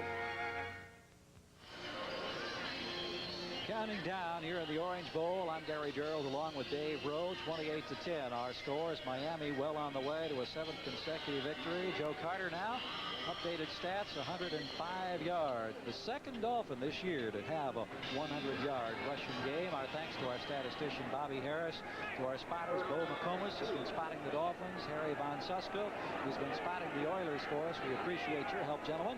And, of course, all the ladies and gentlemen in our great support crew here at the Orange Bowl as we watch Pete Johnson still on his feet. Look at the big guy go to work inside the 40, and he shows you some determination. Pete Johnson, all 260-plus pounds, and we'll take a look again on the sideline level. Or they may call him a refrigerator, but in this case, the GE stood for generating electric. Look at this run. 3 or 4 guys, nobody can get their arms around him. That's why he can't tackle them. That is amazing when you see him work up ahead of steam. Getting acclimated to Don Shula's system after coming over from the Chargers, puts the ball at the 36-yard line. Dolphins now with the first down have 26 on the afternoon as opposed to 14 for Houston, and we're down to a minute 46 in this ball game. Well, I'd be absolutely surprised to see Strock put this ball in the air, because Don Shula, one thing he will not do is he will not embarrass his team. Brian Sosha making the stop that time, and once again it was Johnson carrying the football. Well, we mentioned the fact that Houston has to look forward to San Francisco next weekend. The Miami Dolphins will be traveling up to New England. Then they come home for a game, and then they have the New York Jets. And I think about it at that point of the season, if they're unbeaten through 10 games, then the people down here are really going to be thinking in terms of, can this ball club duplicate what that 72 team did when they had the perfect 17-0 record?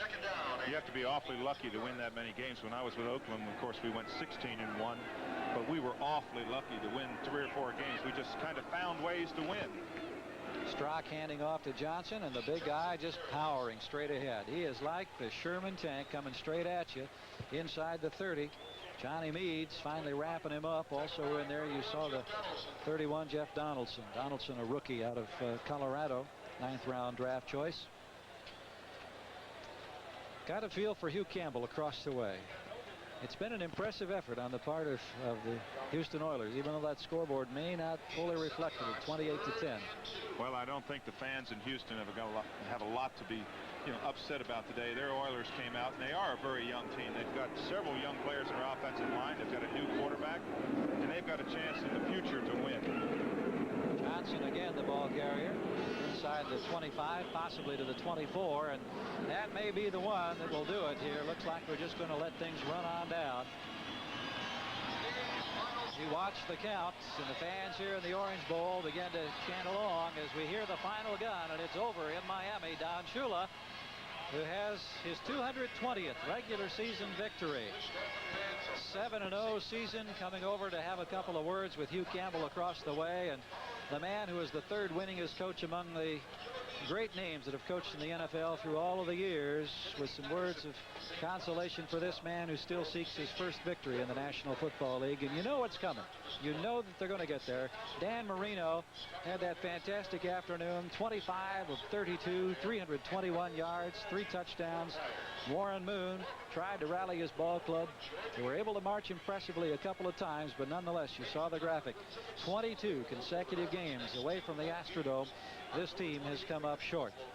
Well, they need 3 or 4 really top quality players in really key positions, and they'll be a real contender. They have got all the essentials of being a good football team.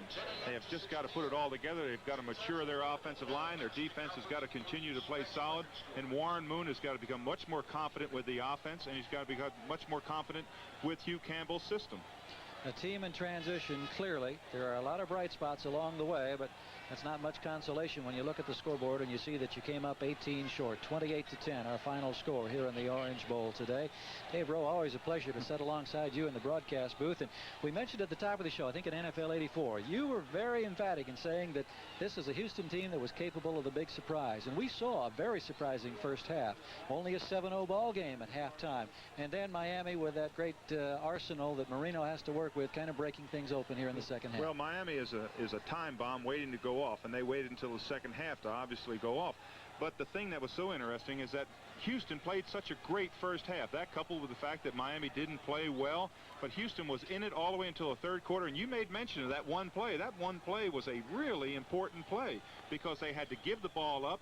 And Miami goes down and scores and comes right back and scores again, puts the game completely out of focus. But I just have never seen a play like that, I'll be honest with you. On the Miami side today, you saw touchdown passes caught by Clayton, by Duper, by Nat Moore. Nat, of course, with a historic one for him. That's his 57th, which puts him up there with Zonka as the all-time touchdown leader for the Miami Dolphins, and that's pretty heavy company when you're alongside of him. We saw the emergence of Joe Carter, the rookie running back today.